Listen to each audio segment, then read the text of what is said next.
And finally, here are the PMI Category of the Year Award finalists in Category 3, chapters with more than 1,500 members.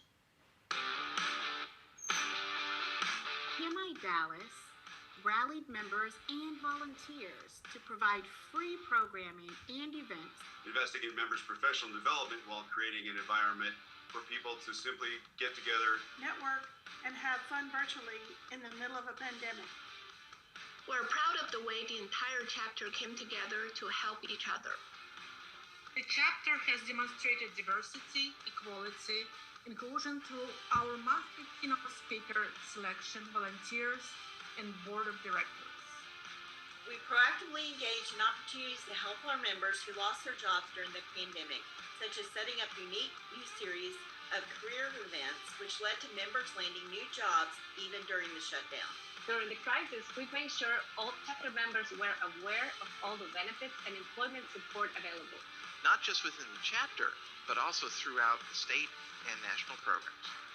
PMI Dallas sincerely strives to be a good corporate citizen within the PMI family, for all the dedication, hard work, and enthusiasm of our volunteers. We are PMI Dallas. Gracias. 谢谢 Спасибо. Thank you. Dankeschön. 多谢 Kamsahamnida. Obrigado.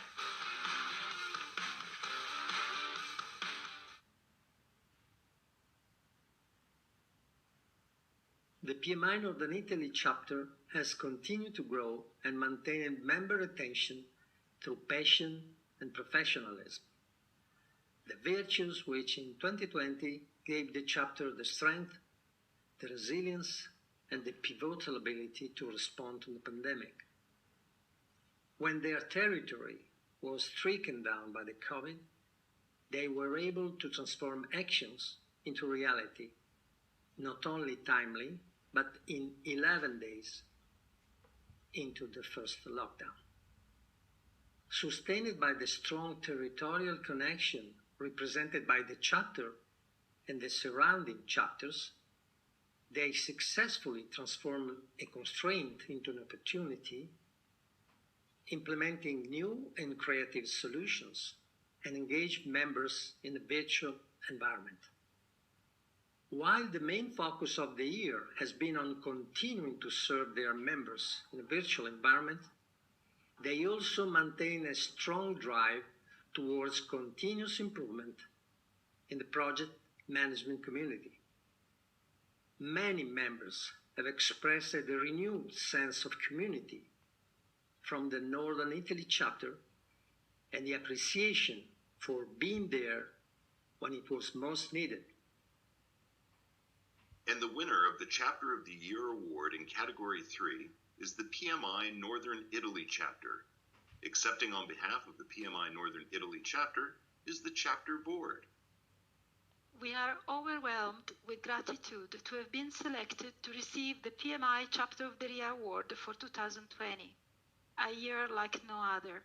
The world as we knew it stopped, and in the forced isolation we had a choice: to succumb to fears or seize the opportunity to rethink and rediscover the true sense of being a global community, and act.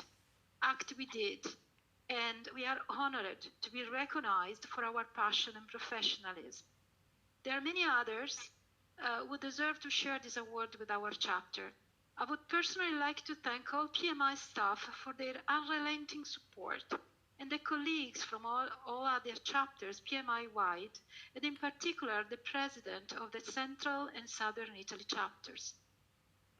A big thank you goes to our wonderful members who were willing to experiment with new ways to remain virtually close and connected.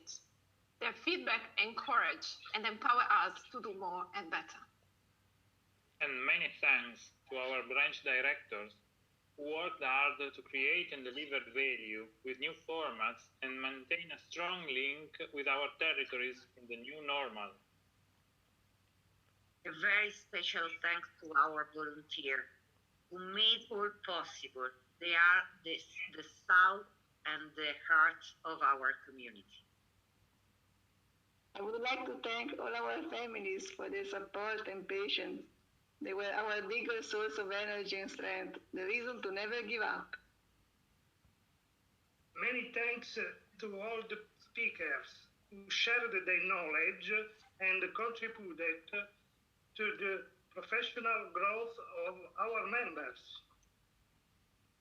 And thank you also to the followers and friends of our chapter who engage with us on building bridges with our local community and the global one.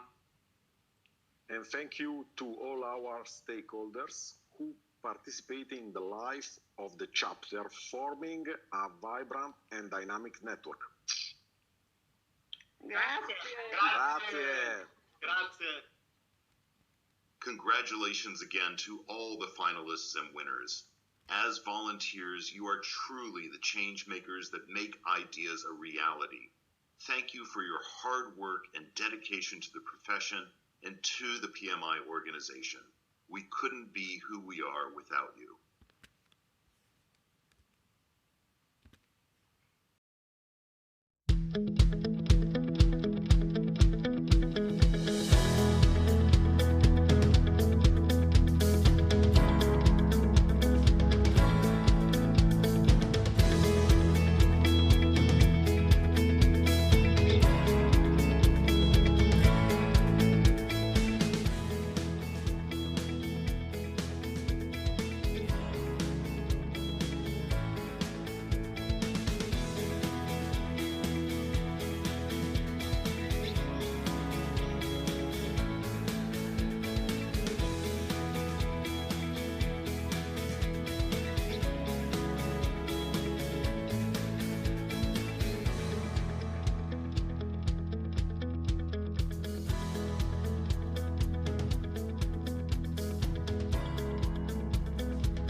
Buongiorno a tutti e buon evento, buon 25esimo anniversario del PMI-NIC.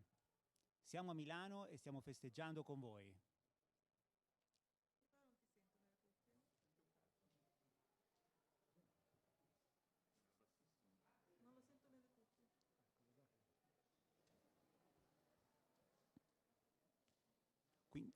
Sullo schermo vedete un QR code e su questo QR code dovete inquadrarlo per poter partecipare ai nostri sondaggi che saranno proposti tra pochi secondi.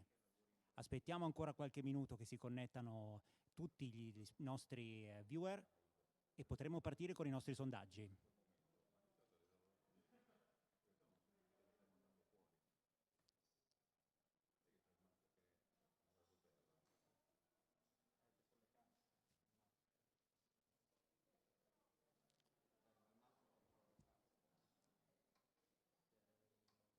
Immaginiamo che sarete da varie parti d'Italia e del mondo, quindi prima domanda per tutti voi è: da dove vi collegate?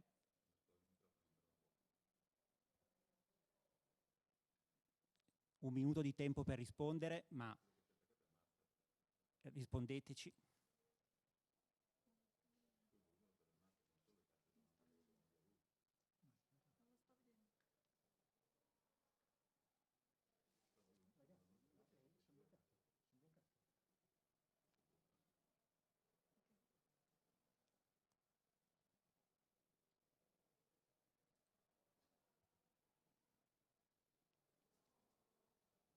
Vediamo i primi che stanno votando, vediamo i risultati del nostro sondaggio. Abbiamo ancora un minuto di tempo, ho esteso un po' il tempo così permetto a tutti, anche ai ritardatari, di esprimere la propria preferenza.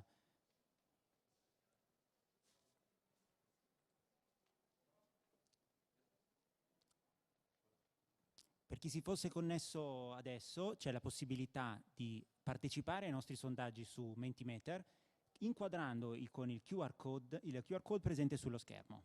Dopodiché potrete partecipare ai nostri bellissimi sondaggi.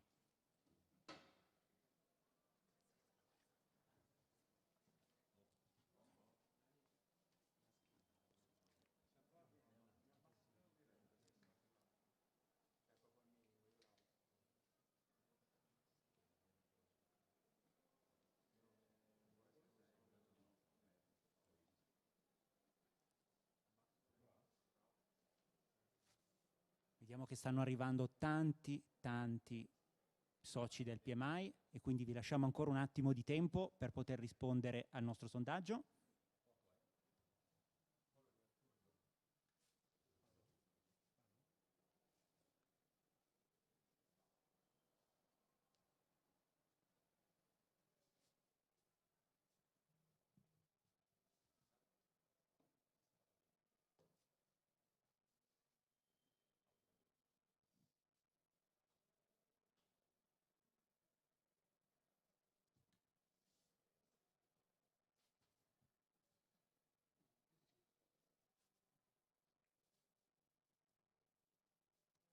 Ultimi secondi per la risposta, poi commenteremo i risultati assieme.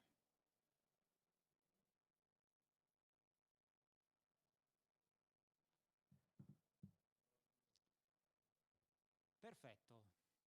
Siamo da tante parti del mondo, ma soprattutto siamo nella nostra bellissima Italia, nel nostro bellissimo Nord Italia, ma c'è qualcuno connesso da varie altre parti del mondo, quindi per noi è solo un piacere. Addirittura qualcuno dall'oceano, caspita.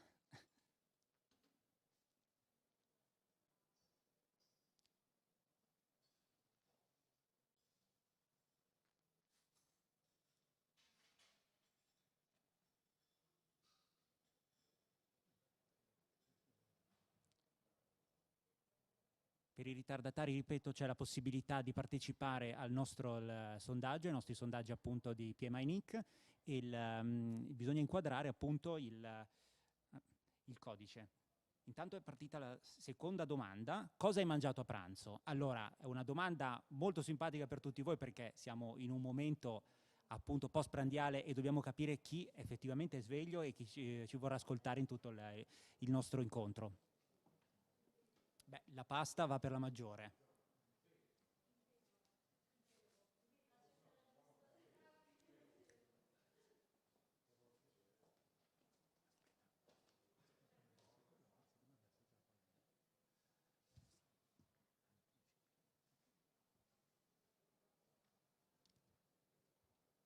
Lascio ancora 30 secondi per la risposta.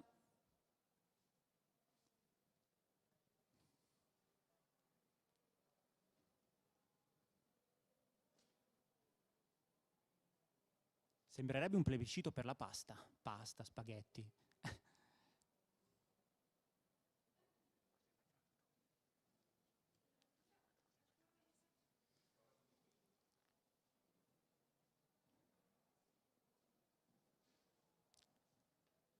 Direi che tra i risultati c'è anche tanto pesto, quindi direi che ci sono tante persone dalla Liguria, magari tanti da Genova.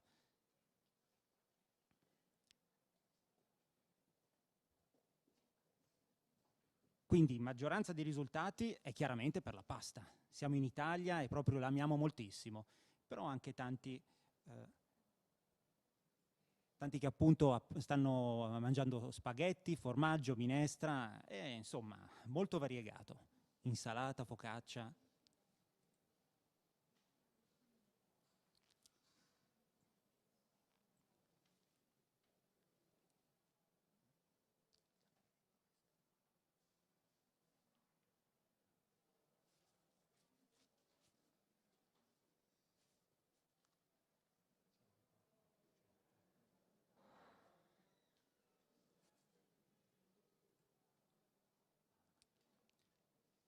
Per i ritardatari direi di connettervi al QR code e di inquadrare il QR code per connettersi ai nostri bellissimi sondaggi. Tra poco partiremo con altri sondaggi, appunto sondaggi molto interattivi con voi, dopodiché ci saranno gli interventi dei nostri ospiti che festeggeranno con tutti noi il 25esimo anniversario del PMI-NIC. In diretta da Milano.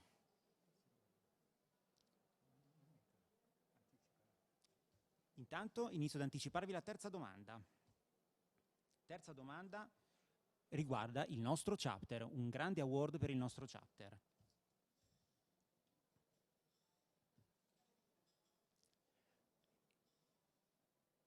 E la domanda per noi è importantissima. Quanto sei contento che il chapter abbia vinto l'award Chapter of the Year 2020 di PMI? Questo per noi è un grande orgoglio ed è un traguardo veramente importante per il nostro bellissimo chapter che durante il 2020 si è distinto a livello mondiale.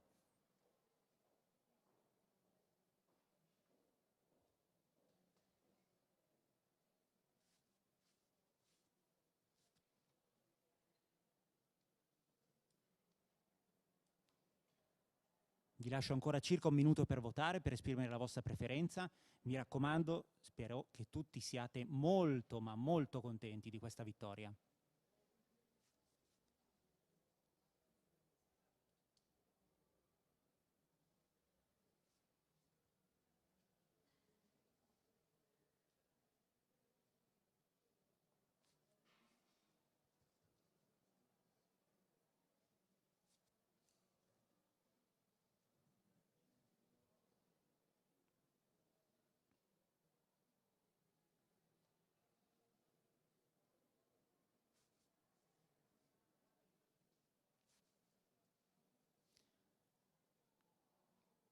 Intanto vedo che siete tantissimi ormai, siete arrivati quasi tutti all'evento e vi invito semplicemente a votare sempre dalla piattaforma Mentimeter.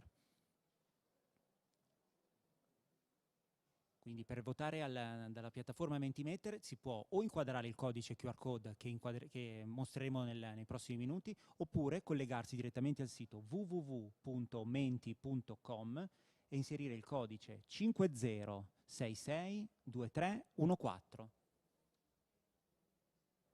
Queste sono le informazioni che ho trovato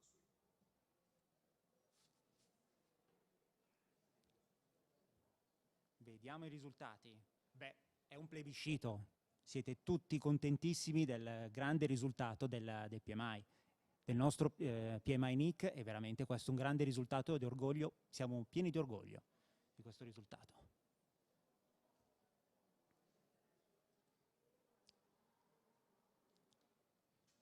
Vi ricordo appunto di collegarvi tramite il QR code oppure tramite il sito www.menti.com per partecipare ai nostri sondaggi. Adesso siamo pronti per la prossima domanda. E la prossima domanda riguarda un aspetto molto importante per noi PM. Quindi cosa intende il PMI con changemaker? Scrivi un sinonimo sul quello che tu ritieni essere un changemaker e quello che ritiene il PMI essere un changemaker.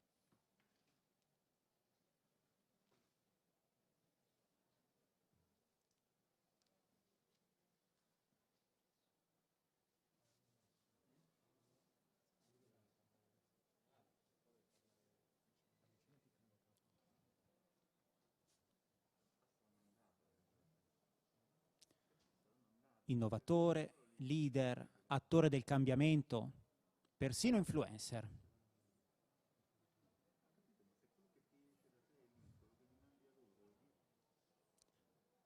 Direi che la risposta innovatore è la più gettonata, nettamente la più gettonata, e state davvero privilegiando questa scelta. Vi lascio ancora un minuto per le vostre risposte, dopodiché passeremo al prossimo sondaggio.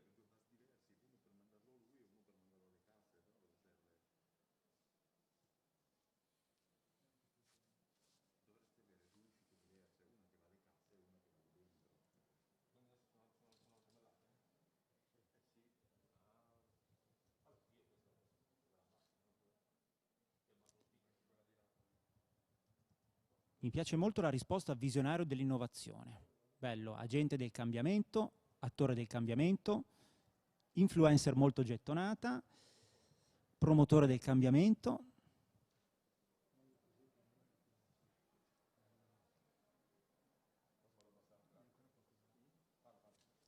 Quante belle idee. Innovatore, leader.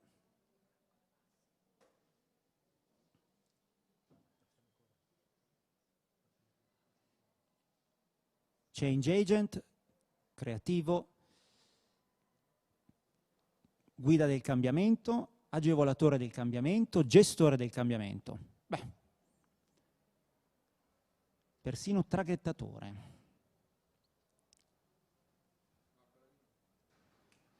Abbiamo chiuso il sondaggio e direi che la voce più votata è sicuramente innovatore, seguito da attore del cambiamento, poi leader, influencer, traghettatore, innovator, promotore del cambiamento e agente del cambiamento. Sono tutte bellissime risposte che sono molto importanti per noi e riguardano appunto da vicino l'ottica del PMI e il suo futuro e la sua ottica strategica. Quindi direi dopo questa domanda di passare alla successiva. Quindi la prossima domanda riguarda sempre il change maker. Cosa pensate dell'attenzione che il PMI sta rivolgendo verso i change maker?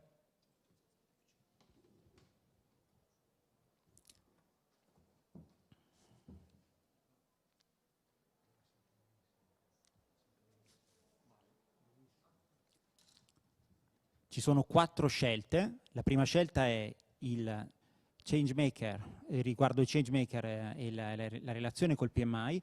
È arricchente per la comunità di PM perché introduce modelli e skill di più ampio respiro, oppure è solo una scelta commerciale per ampliare il mercato? Come PM mi sento abbandonato, altrimenti mi è indifferente. Votate, vi lascio ancora un minuto per il voto, dopodiché commenteremo i risultati assieme.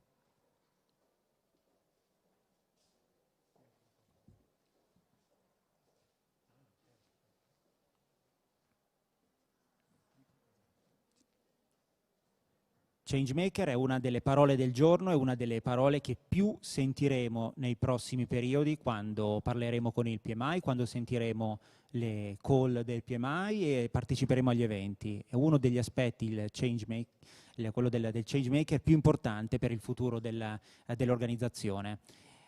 Ci sono ancora circa 30 secondi per la risposta. Attendiamo che rispondano più o meno tutti. Siete in tanti, già 87 persone che hanno dato una risposta. Non siate timidi.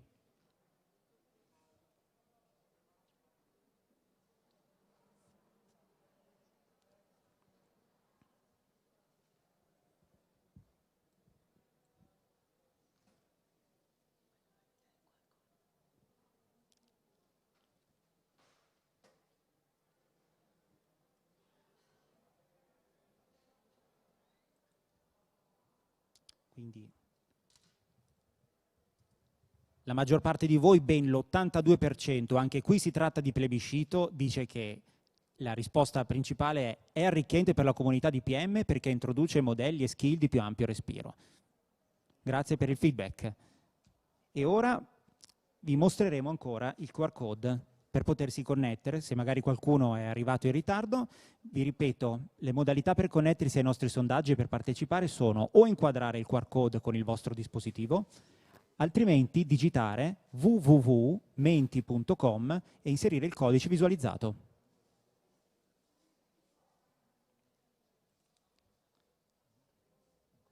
Abbiamo ancora qualche domanda, però direi che per noi è stato importantissimo vedere questo plebiscito, quindi il tema del change making è molto interessante per tutti voi e siamo felici che lo riteniate arricchente, perché è uno dei temi principali per tutto il PMI.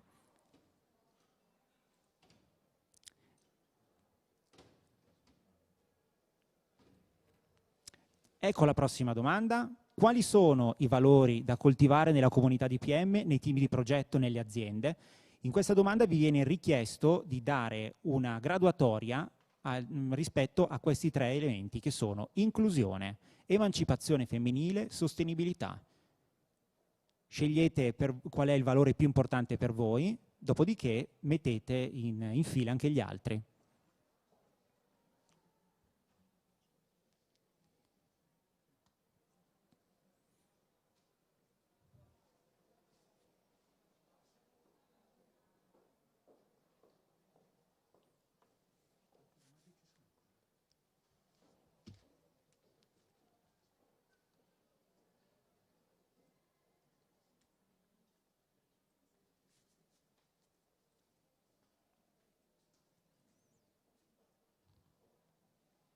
Abbiamo ancora 40 secondi per la nostra risposta, ma vedo che stiate rispondendo in tanti.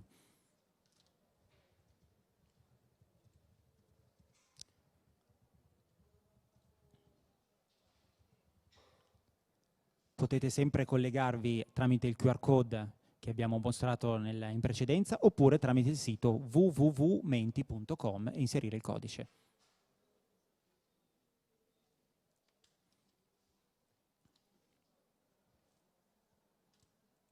Ancora qualche secondo, abbiamo giusto 20 secondi, anzi meno, ormai per dare una risposta.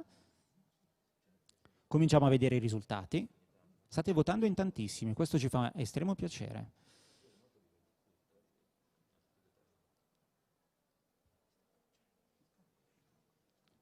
Inclusione e sostenibilità sono i 2 valori principali, ma sono veramente vicini l'uno con l'altro. State votando per inclusione e sostenibilità come valore principale, dopodiché c'è l'emancipazione femminile.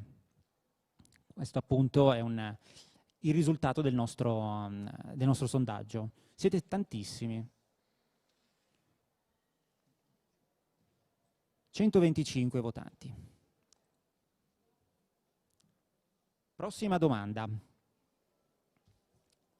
Riguarda il lockdown e lo smart working, che hanno cambiato il modo di collaborare dei PM, che sono diventati più digitali e in sintonia con le nuove tecnologie. Cosa pensi delle interazioni dell'ambiente di lavoro rispetto a questi cambiamenti? Quindi, quali sono le risposte possibili? Sono: 1, non sono sostituibili, ma mi piacerebbe tornare in presenza. Altrimenti, preferisco lavorare in presenza, scegliendo lo smart working solo quando è indispensabile. Altrimenti, preferisco lo smart working lavorando in presenza solo quando è indispensabile. Altrimenti, l'opzione più pigra: resterei sempre in smart working, si può fare tutto anche da remoto, quindi rimaniamo sempre in casa e godiamoci la vita da remoto, anche il lavoro. Sempre un minuto per rispondere, ho visto che siete già in tanti. È una domanda piuttosto elaborata, ma è molto importante per noi, per capire come è stato il comportamento medio del PMI-NIC durante il periodo del lockdown e del periodo post-lockdown, quindi 2020 e 2021, anni dove si è dovuto imparare sicuramente a lavorare da remoto, e anni in cui lo smart working è diventato veramente importante per tutti noi.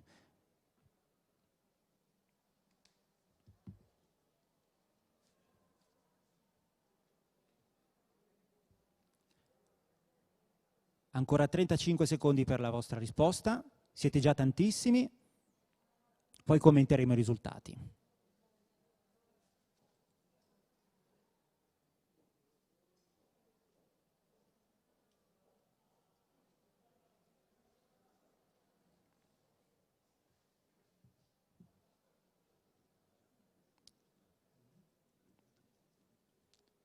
Cominciamo già a mostrare le prime risposte. Beh, direi che ci siamo polarizzati essenzialmente sulla risposta 3 e la risposta 2, ovvero preferisco lo smart working lavorando in presenza solo quando è indispensabile, e la seconda risposta in graduatoria è preferisco lavorare in presenza scegliendo lo smart working solo quando è indispensabile. Beh, veramente un plebiscito per queste due scelte. Non sono sostituibili, invece resterai sempre in smart working, sono stati scelti da poche persone, però grazie per il contributo lo stesso.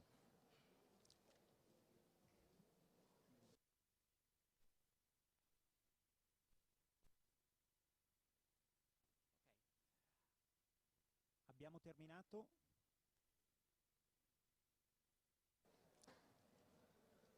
Ok, abbiamo terminato con le domande di Mentimeter. Un grazie. Ci sentiamo più tardi, alla fine degli incontri, per la seconda sessione. Un grazie da Gianmaria Borgonovo.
Oh, welcome, benvenuti.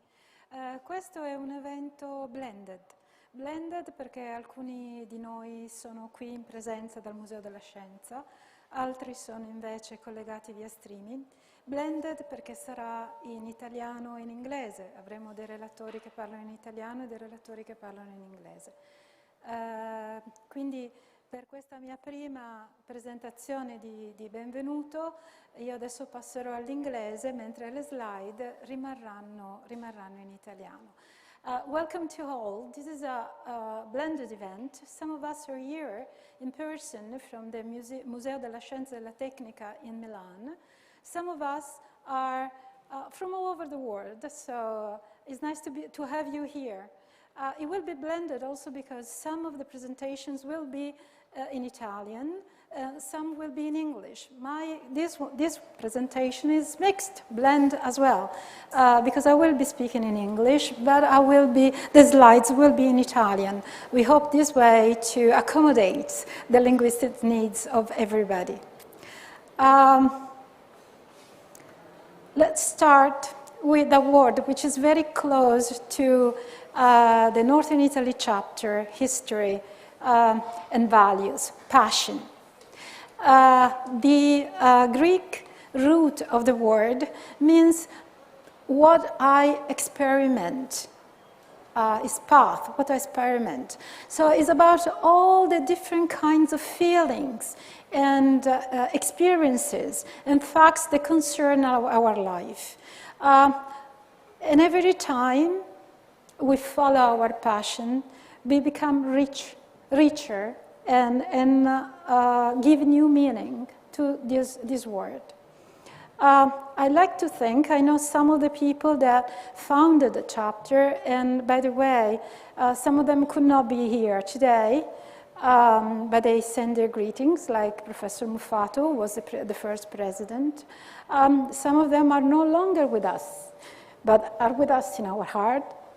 And I like to think that they chose this word with full meaning, with the full meaning that it can have, an experience of a community that wants to grow together.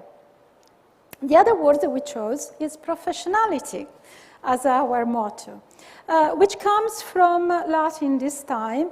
It means to declare openly. To declare openly what we believe in, we declare openly what we can do professionally. In a way, the footprint that we live in our world. As we celebrate our 25th anniversary, we like to think that our footprint made a lot of sense for our community at large, not only for the people that are members of this community. And the fact that today there are people connecting with us from all over the world tell us that that's probably an achievement that we have reached.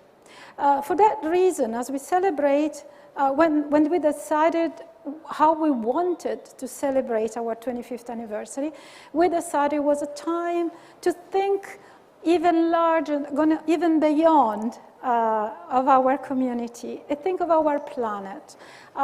So our gift to our community, to our friends, to our members, was a tree that we planted. So right now in Nepal, there is a little forest of trees planted by the Northern Italy Chapter, which we hope will grow as we hope that our community, our passion, and our professional will continue to grow. There is another aspect that we celebrate this year. And it wasn't planned this way, but of course it was very welcome. This year, we were the winner of the PMI Chapter of the Year award. It meant so much for us, and I believe also for our territory, because it was given not for this year, 2021, but for last year, 2020. We all know what the pandemic meant for our territory. We all know even the fatigue, the fear, everything that went in those terrible months.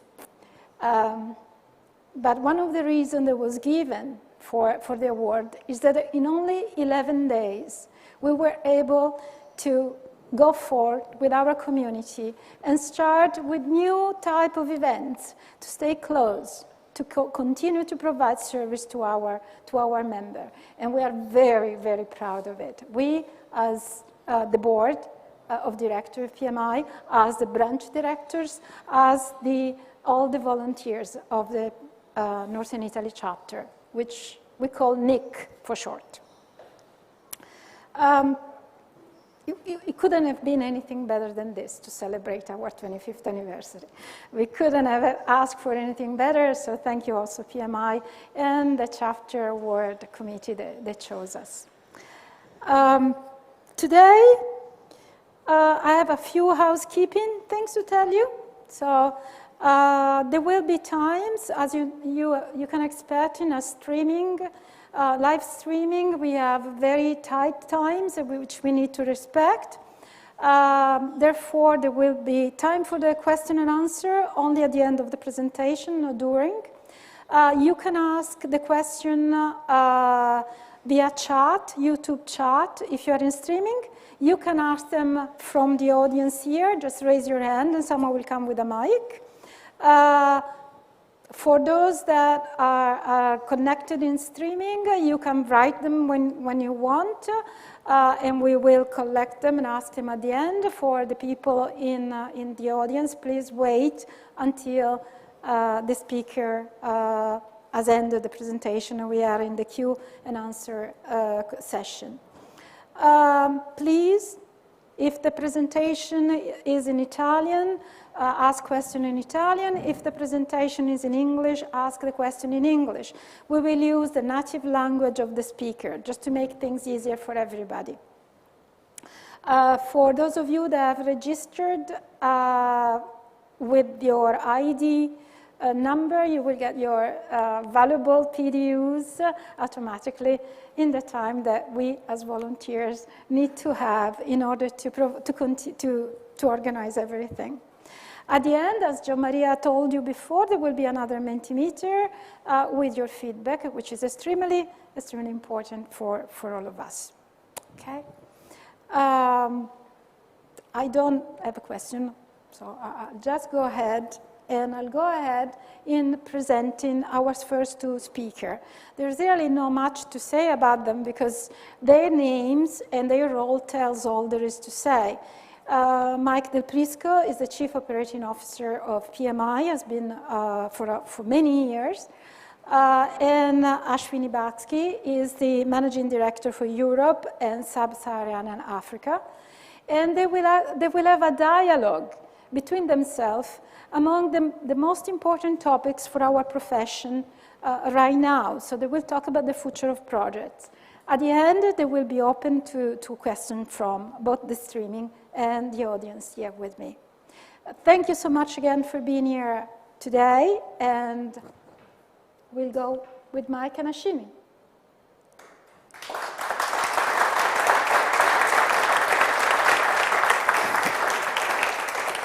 Ah no, devo restare.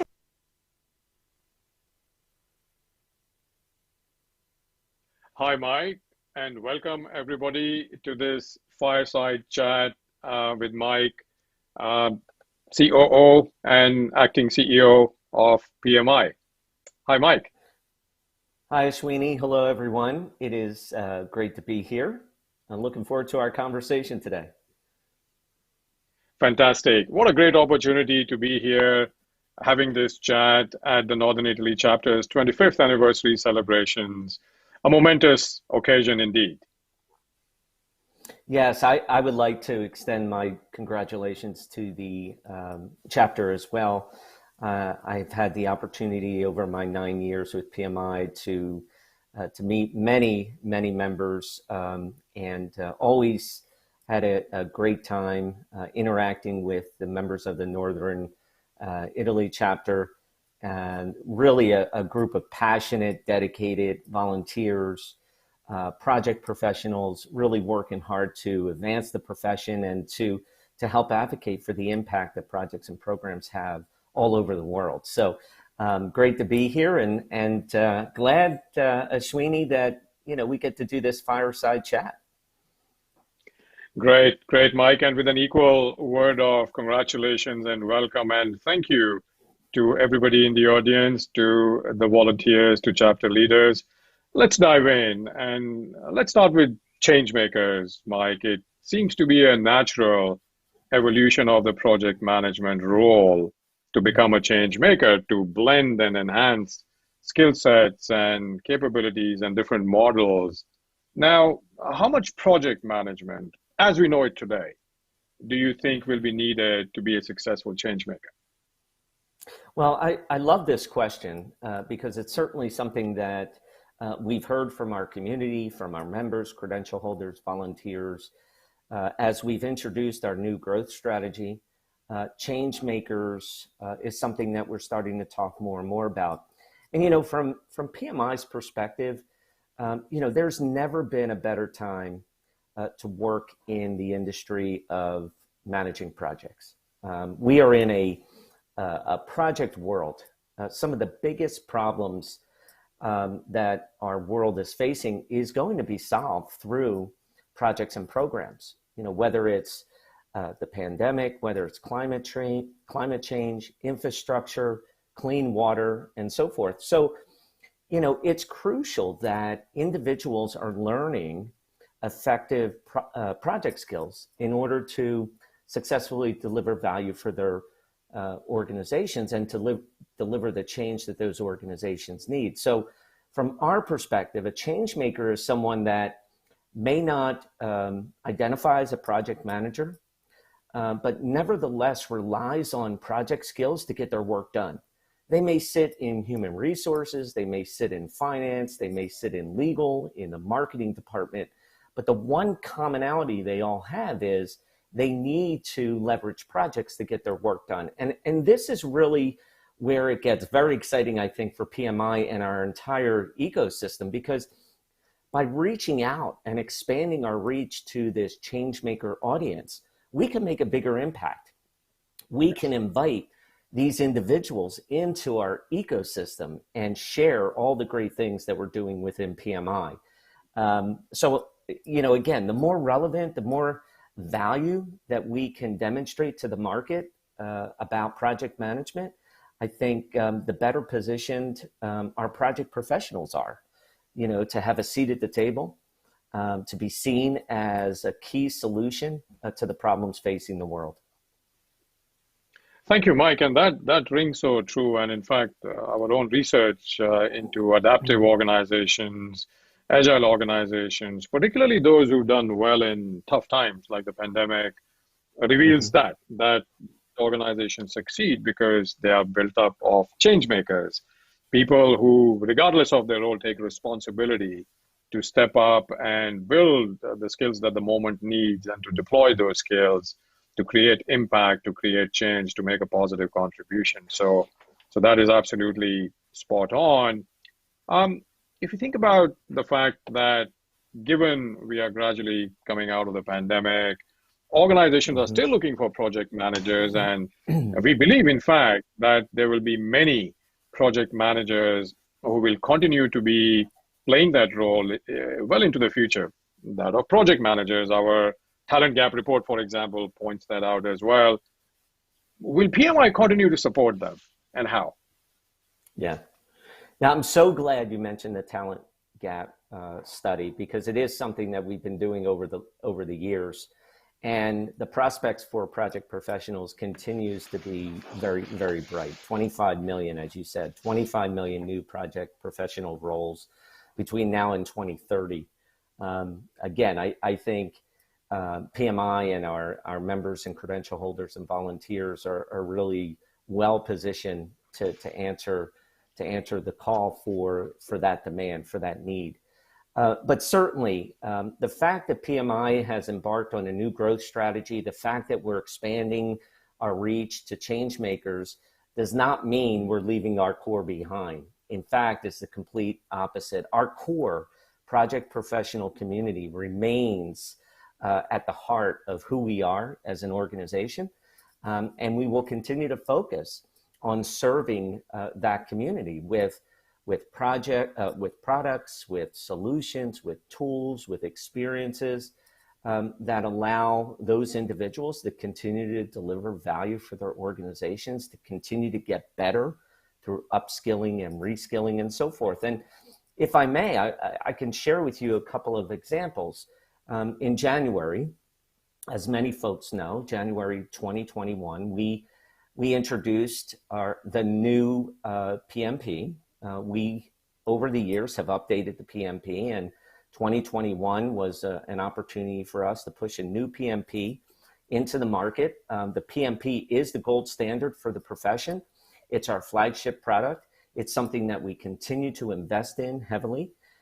It was developed by project leaders for project leaders, and we're going to continue to improve it, continue to optimize it to ensure that it remains relevant and provides value to that core group of project professionals who rely on it and who have that designation. We have more than, as you know, Ashwini, we have more than 1.5 million PMP credential holders in the world. That's amazing.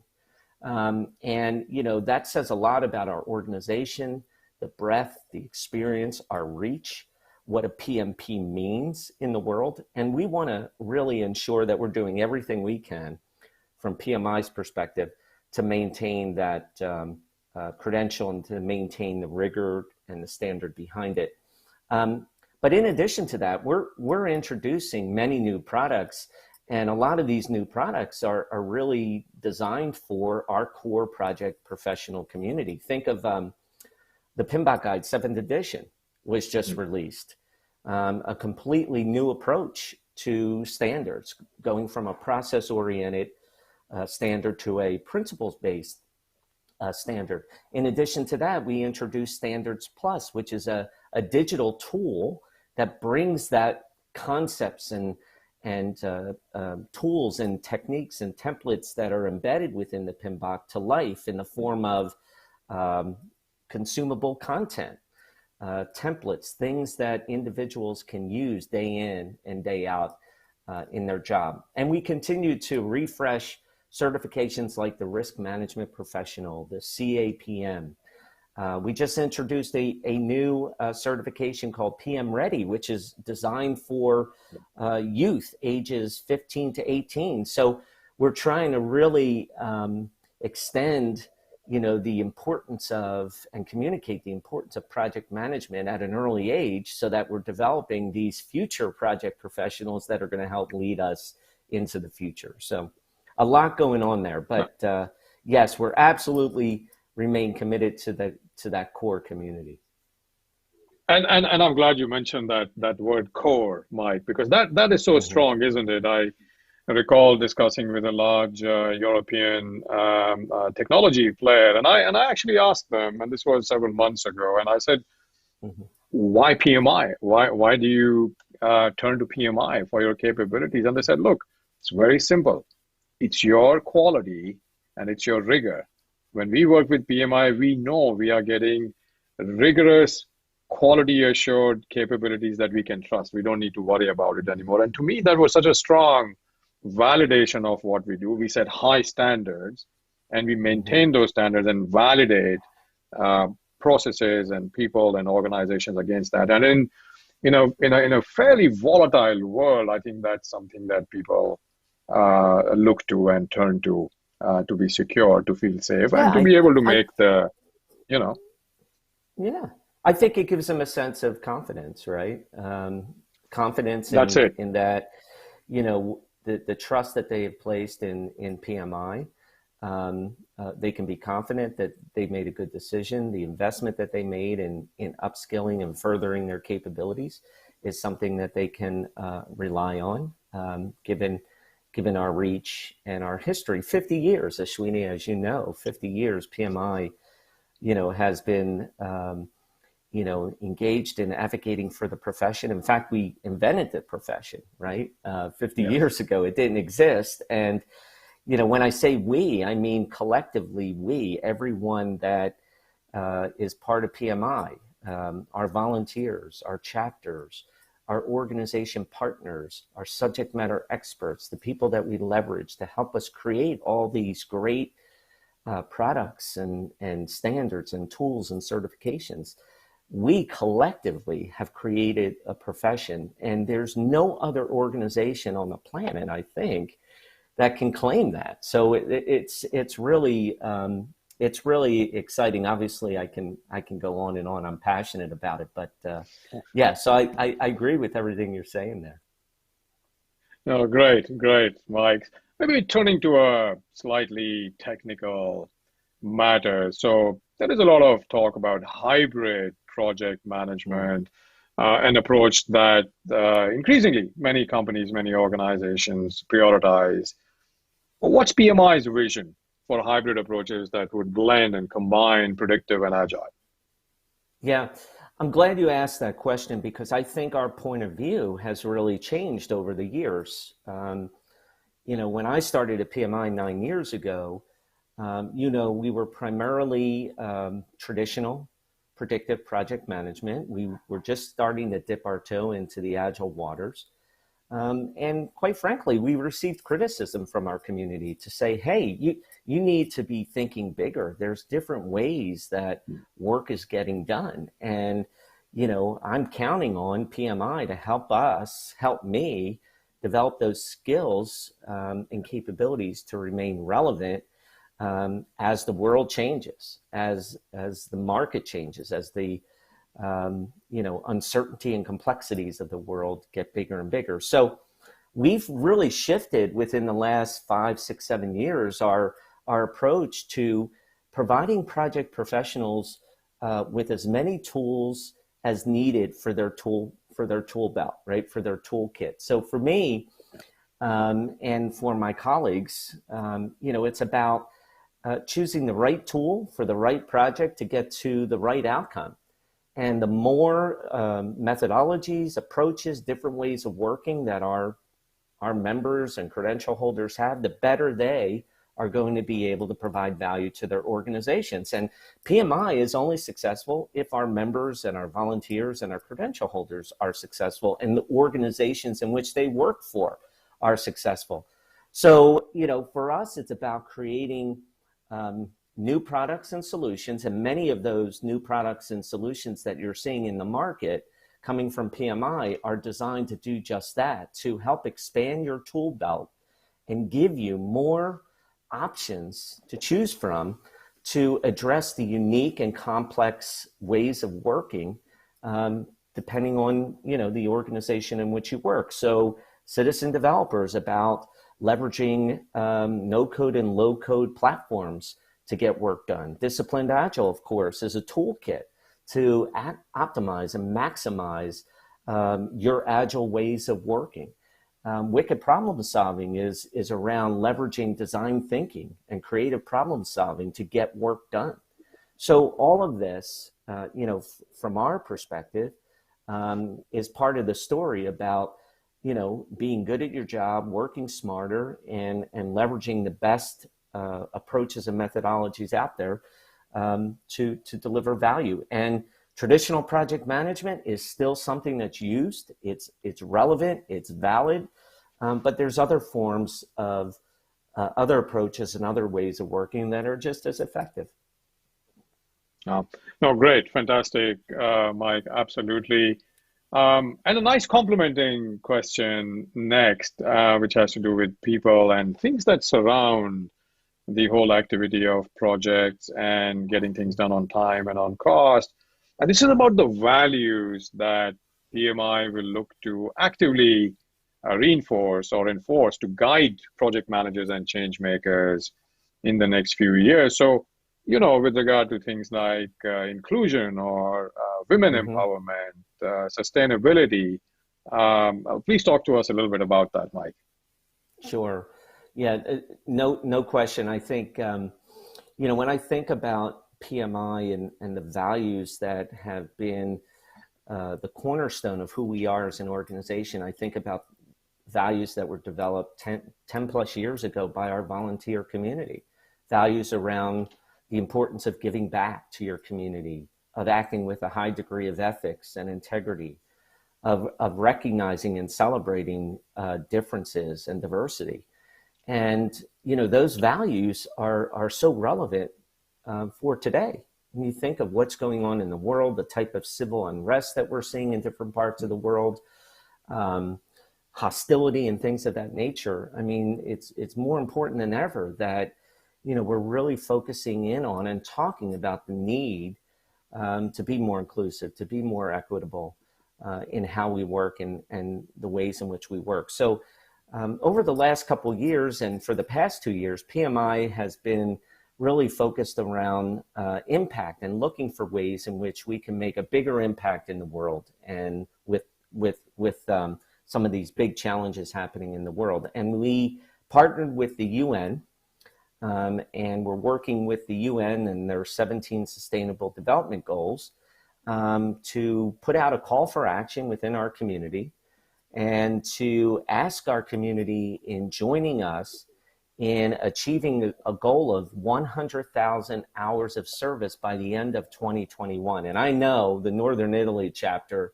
is up for this challenge because I know they do a lot of great things in the community, especially through the PMI Education Foundation, which I could spend the whole half hour talking about that. But, it's really a big, a bold, ambitious goal. I think we can do it. I think last year, for the first time we did it, I think we achieved 50,000 hours. We're trying to double that this year. We're confident that our community is going to step up. You can learn more about how you can get involved and how you can pledge your hours of service and share your story at our website. I believe it's pmi.org/hours for impact. And I would encourage you, I would encourage everyone in the audience to check it out. We are also a member of the UN Global Compact. We've signed a formal commitment supporting the 17 SDGs, which address, some of the world's most urgent challenges. Who better to be involved in tackling these challenges than project professionals and change makers? And we're also really speaking out more about the importance of diversity, equity, and inclusion in the workplace. We are working with our chapters to stand up a number of workshops and initiatives focused around questions around diversity, equity, inclusion. I think we're going to be doing a lot more in that area. At our 50th anniversary, we had some really interesting conversations around women in project management, and how can we as an organization better support women who choose project management as a career. In fact, we're seeing more and more women join the profession.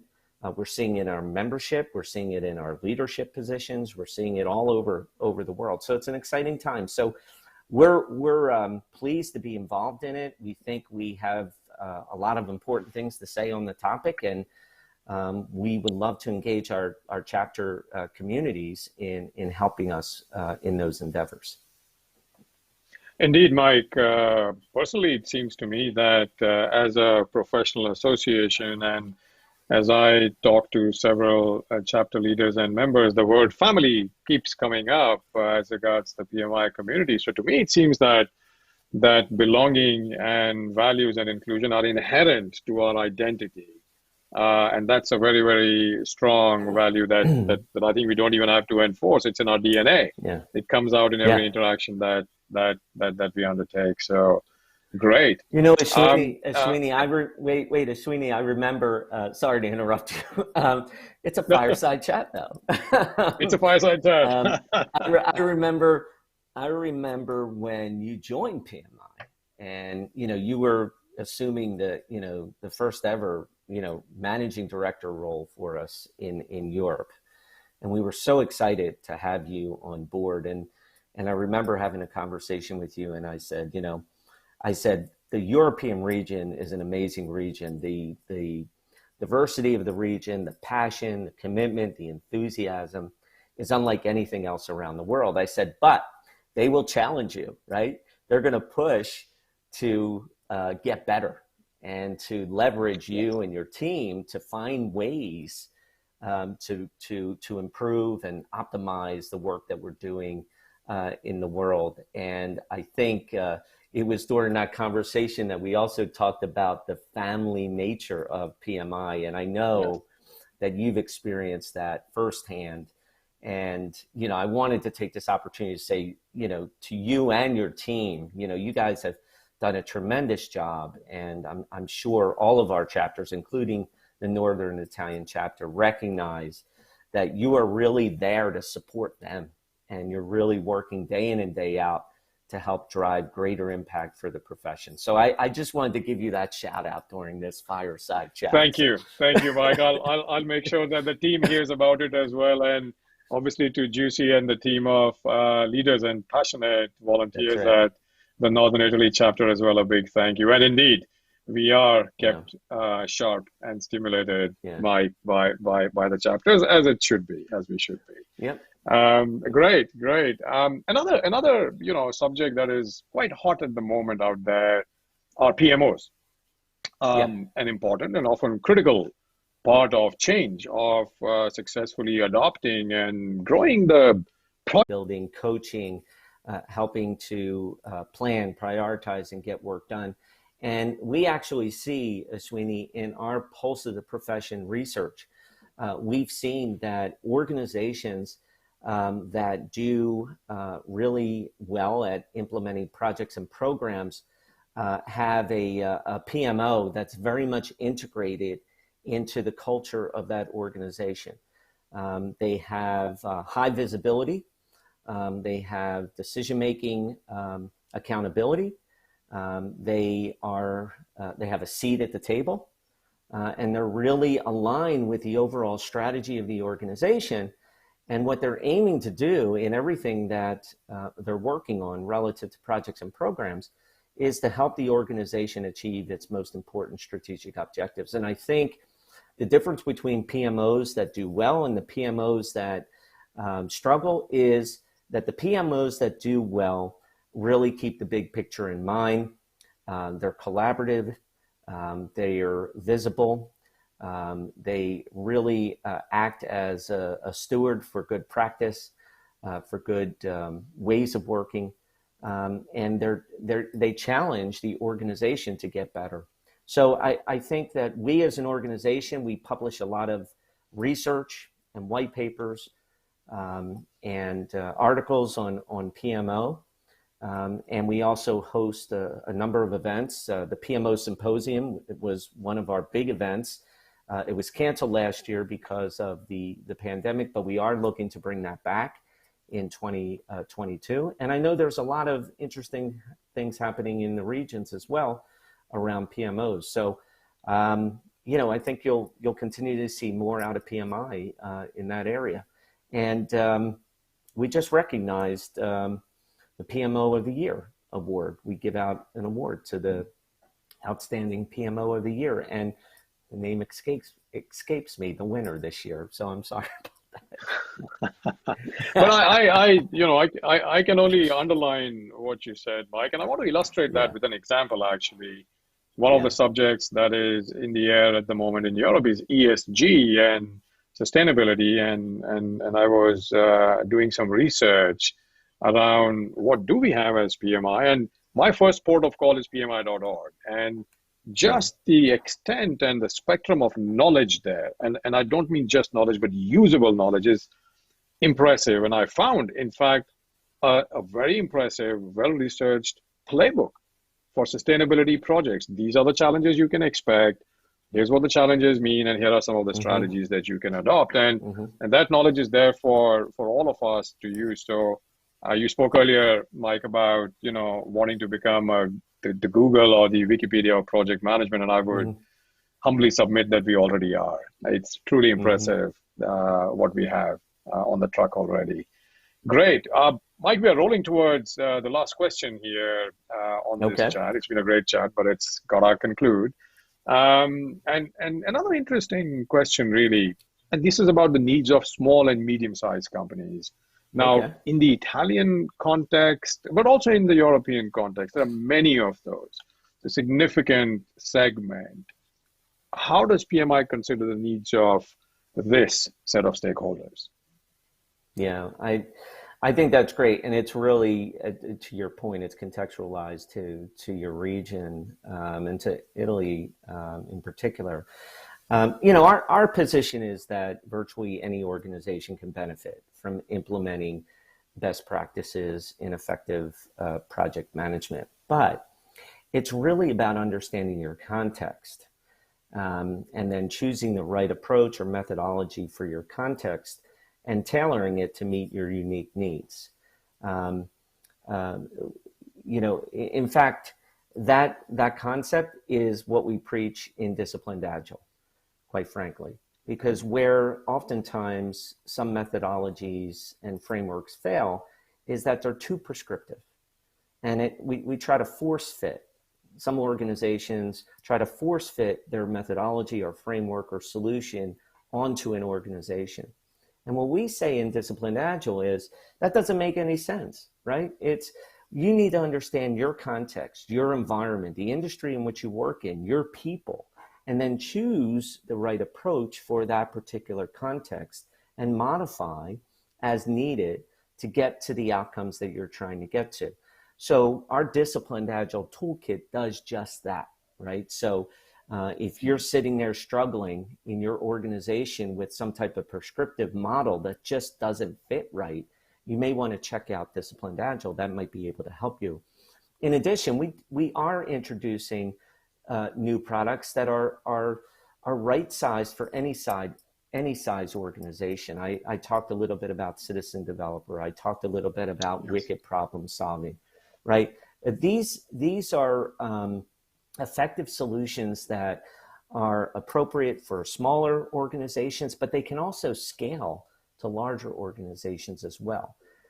But again, it's really at the discretion, the choice of the individual user, how they want to use it. So I think that's what we're trying to do, create modular offerings so that organizations and individuals can choose what they need and leverage that piece of content or that particular solution for the problem that they're trying to solve.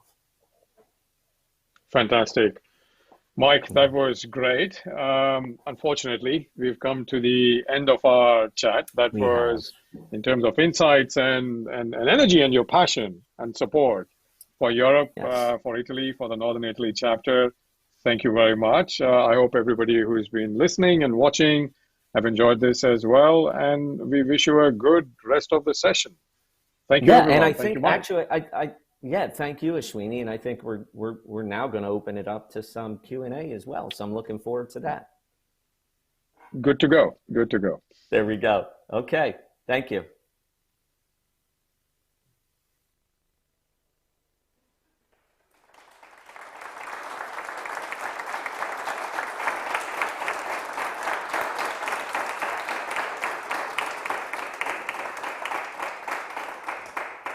Thank you, Mike. Thank you, Ashwini. Thank you for coming here today with us. Wish you could have been here in person, but you cannot hear me? Piero?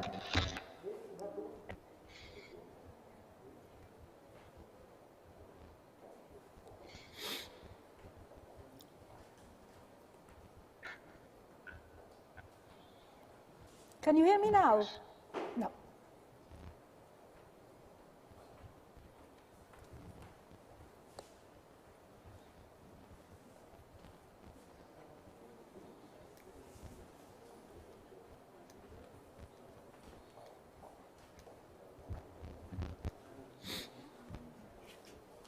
Can you hear me? I can hear you, Mike. Oh. Yes. Okay.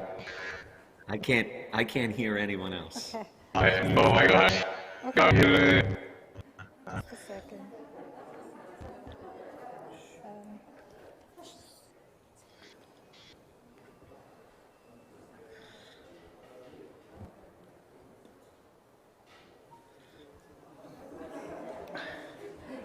Intanto qualcuno ha delle domande dal pubblico?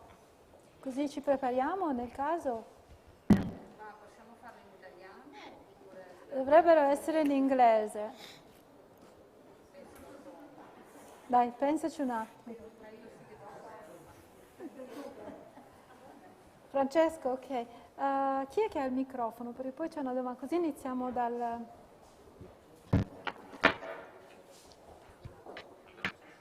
Just a second.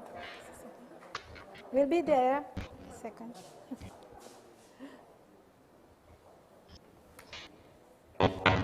Martina, hai un cartello che gli posso dire un attimo che... A posto? Can you hear me? I can hear. Yes. Yes. Yes. Ashwini can't. No? Well, Mike, as a matter of fact, the first question was especially for you, so we can go ahead. Okay, great. Okay. It was a very interesting question. It was one of the last that came through streaming, and then we got from the audience here. And it was, if you were to choose just one competence for the project manager of the future, what would you choose? Wow, that's a great question.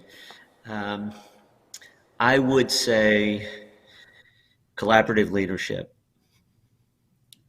I think that more and more projects are becoming complex, require various stakeholders in order to come together to solve problems, to work through some of those complexities, and to be able to deliver quickly, but with a high degree of rigor and quality for your stakeholder. The only way to really do that is to really form a team and be able to influence people to come together, work together, to not be afraid to speak up, to push back, to challenge, to get to the best answer for the stakeholder. So I think collaboration, being able to work together, to bring people to consensus, to solve complex problems, to me, that is one of the single most important competencies that not just project managers, project leaders, anyone really working in industries, various industries today. Okay. We have a question from the audience. Francesco, you have the mic? Il microfono per Francesco? Microfono? Just a second, we're getting the mic to Francesco. Eli.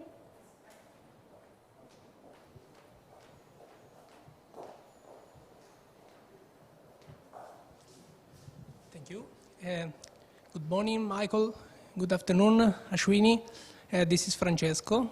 A question related to your conversation about hybrid project management. I understand you said every project manager should select the right tool for the right context and so on. My question is, shouldn't we be starting from the mindset, the culture, before selecting the tool? This is I would like to have a comment from you about it. Thank you. Yes, I'm happy to answer. Thank you for your question. Yes, I think that first and foremost, and I tried to comment on this during our conversation with Ashwini, it's critically important that we consider the context in which we're working in before we move to the solution of what method, what framework, what approach is best suited. So context, the environment, the industry, the culture of the organization, all of those factors should be considered before you decide on which methodology, which framework, which approach is most suited. My guess is that depending on the nature of your organization and the types of projects and programs that you're working on, different areas may be using different approaches depending on the context and the outcomes they're trying to deliver on. Certain parts of the organization may be using traditional project management because the nature of the project in hand requires it. Other parts of the organization may be using a different framework or a different methodology because the nature of the work and what they're aiming to deliver for the stakeholder or the customer requires it. Underpinning all of that, I agree with you, is culture. So you have to have a culture and a mindset within the organization that is focused on change, that embraces change, that recognizes that there's different ways of getting work done, and that depending on the needs of the customer, the context, and so forth, teams need to be prepared to adapt to whatever context is needed to get that work done. Ashwini, can you hear us yet? I don't think so. Okay. I'm afraid not, Mike. So okay. I guess it will be you again. I'll go with. I'm on the hot seat. I'll go with a question from the streaming participants. It was more of a question, is a kind of a statement. It says, is there any other type of project that are not hybrids? And therefore, is there any type of project management that can be not hybrid? I think there are, as I said, I think there's certain projects that would require perhaps a traditional project management approach. I think what we are seeing, generally speaking, is more and more projects and programs that do require some type of hybrid approach. Again, given the complexity of how work is getting done, the nature of the problems that we're trying to solve through projects and programs. But I do think there are projects and programs that are best suited for traditional, what we call waterfall project management. There's also projects and programs that are completely suited for agile approaches only as well. So I think, again, it really depends on the context, the environment in which you work in, and what you're aiming to deliver for the customer. It sounds like we do have a Ashwini, though. We do indeed, yes. Hello, Juicy. Yes. Hello, Mike. Hello, everybody. Hello, Ashwini. Hello, Ashwini. Hello, Juicy. Good to see you. Good to see you too. Do we have another question from the audience? Yes.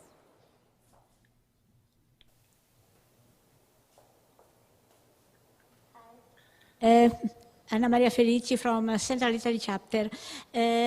We are talking in this period about program management because I followed the organizational transformation training, and the program manager is the best figure internally to manage the new kind of programs. But in my opinion, in PMI, we are not talking about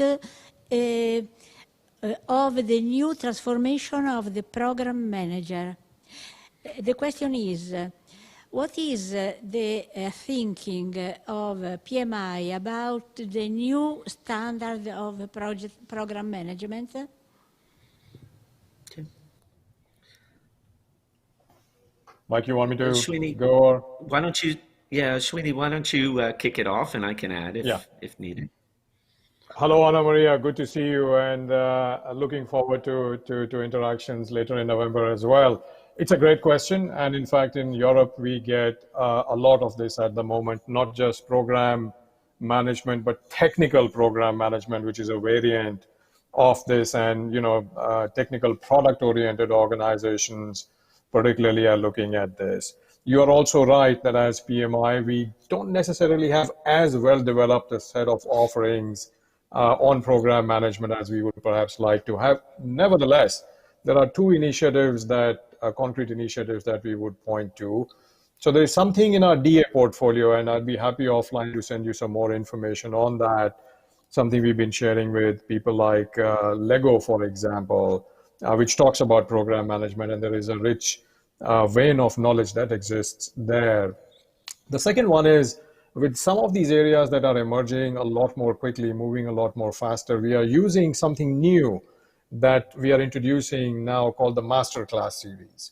And the Masterclass is where there is an interaction on topics like program management or technical program management with some of our experts like Ed Hoffman and others, where we can explore these issues. And that serves as sharing of best practice, identifying areas of future research, and also looking at what tools that we already have available, what knowledge we already have available that we could use there. So I would say job not done, but we definitely have something that we can offer to our stakeholders. Mike?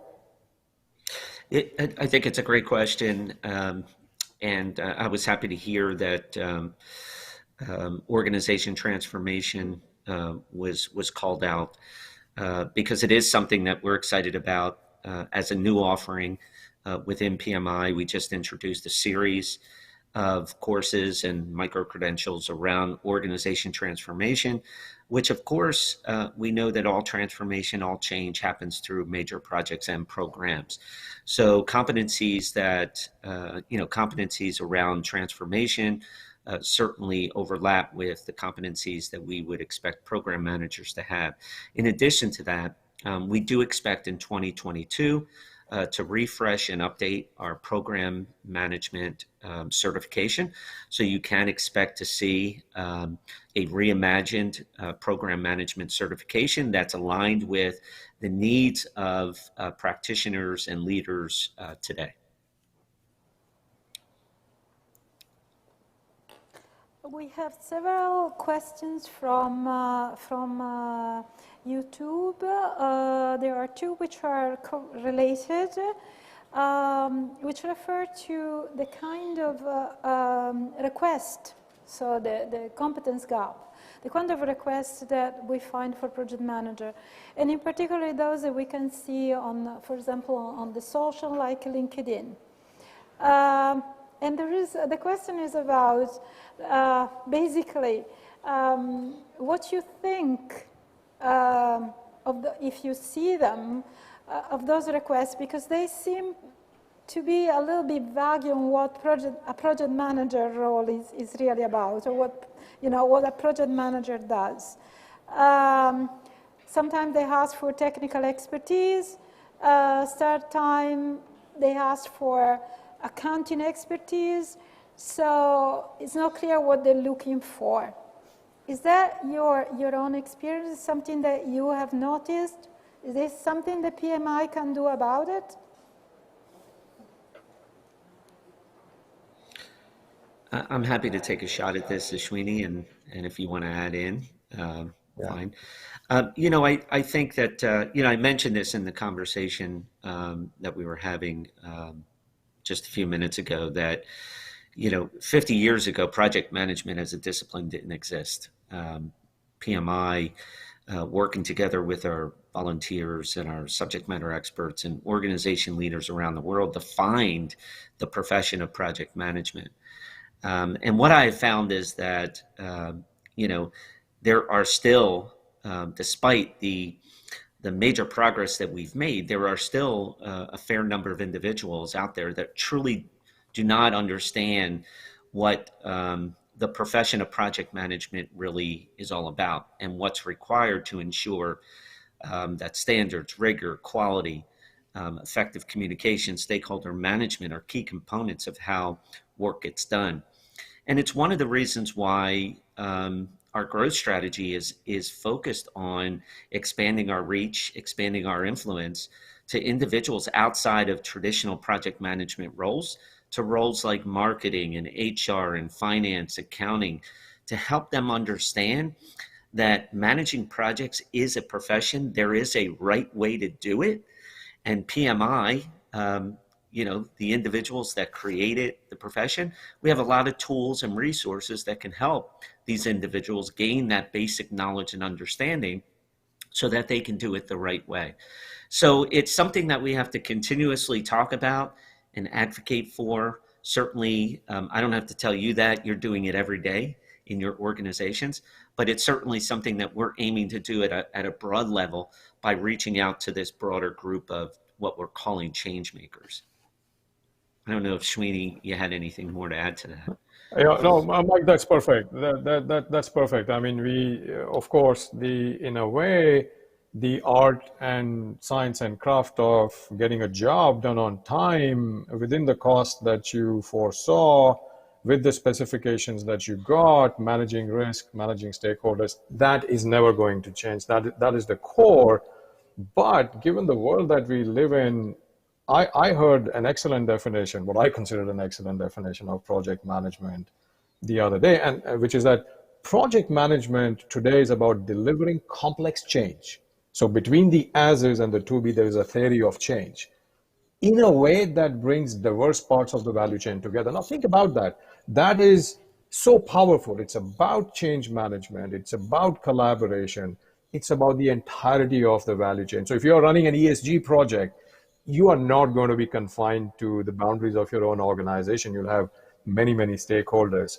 And that's just one example. So there will be change. And as PMI, as Mike said, we will continue to be in that dialogue and as far as possible, lead and shape that dialogue. Okay. Well, our time is over with you. Thank you so much again for being with us today, for the insight that you've shared. Have a nice remaining of the day and the afternoon for you both. And we hope to see you soon in person. Yes, I hope so. And again, happy 25th anniversary. I wish I could be there with you in person, but I'm glad we had an opportunity to connect. Take care, everyone. Thank you. Thank you again. Happy 25th, everybody. Ciao. Bye.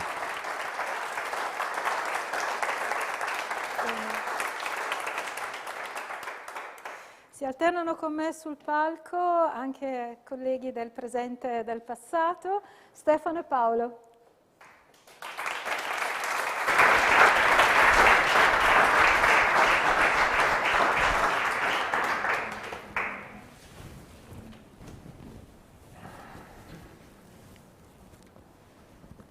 Bene, buongiorno a tutti, bentrovati, è un grande onore, piacere ed emozione essere qui oggi. Ringrazio Giusy per il graditissimo invito, tutto il board e chi ha organizzato questa giornata così speciale. Quindi da parte mia un caloroso e profondo augurio per questo splendido 25esimo e anche congratulazioni per l'award che ci ha stupito, onorato e commosso.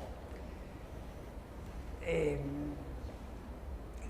bello essere qui con voi oggi a una interferenza, una convergenza di tantissime traiettorie, quelle che tutti noi abbiamo vissuto a livello locale, a livello internazionale, per le sfide, la sofferenza di questa pandemia, i festeggiamenti che abbiamo avuto per gli eventi sportivi e non solo, quindi è davvero bello essere qui oggi.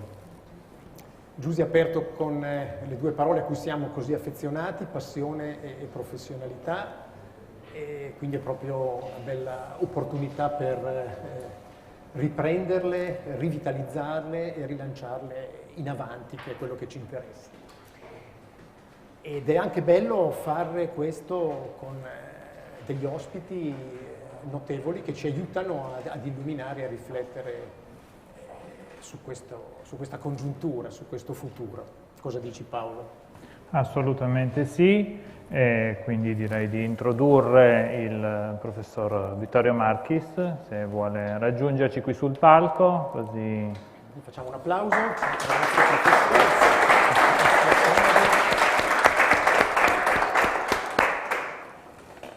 Vittorio Marchis, dopo aver svolto per un decennio attività di ingegnere e docente nel settore aerospaziale, è professore oggi ordinario di Storia della Scienza e della Tecnologia al Politecnico di Torino. Membro di comitati scientifici di importanti istituzioni nazionali e internazionali, da oltre 20 anni si occupa di storia sociale delle tecniche e ultimamente ha affrontato anche i temi della filosofia della tecnica, su cui ha recentemente pubblicato per Mondadori Dall'arte allo zero, piccolo dizionario filosofico dell'ingegneria.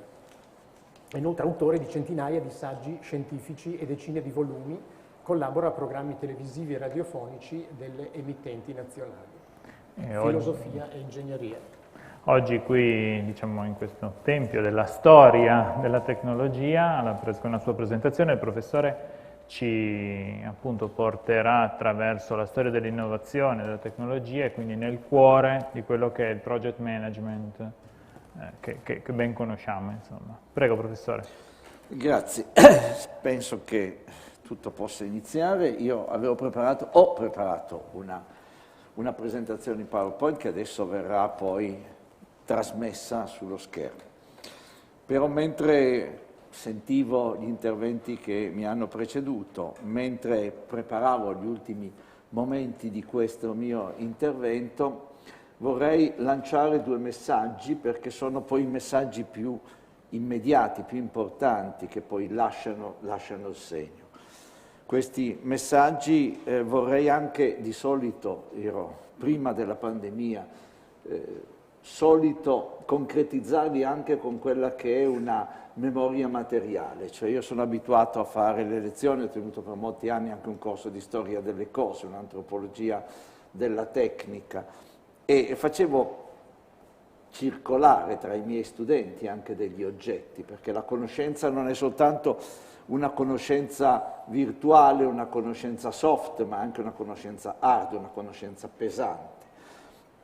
E per fare questo, proprio per parlare di innovazione, senza ricadere nella nostalgia della storia dei tempi passati, mi piacerebbe, poi non lo so, si può sanificare, è semplicemente un pezzo di pietra quello che io mi sono portato in tasca, cioè l'origine del chopper, cioè della selce che è trovata per caso su un viottolo uno dei nostri progenitori ha preso e ha detto mi può servire per fare qualcos'altro. Questa è l'innovazione. Adesso mi piacerebbe, cioè non penso che sia contaminata più di tanto, poi magari chiediamo di spruzzarci sopra qualche disinfettante, eccetera, eccetera, mi piacerebbe che mentre io parlo, questo pezzo, poi mi deve ritornare perché lo uso per le lezioni, circolasse tra di voi, perché in realtà potete vedere come impugnandolo in questo modo questo possa diventare veramente un raschiatoio. E il processo che ha fatto in quel nostro progenitore a prendere un sasso per terra e a farlo diventare qualcosa, c'è tutto il mistero, la magia dell'innovazione, del project management e di tutto quello che noi dobbiamo discutere oggi. Se volete farlo girare, è qua.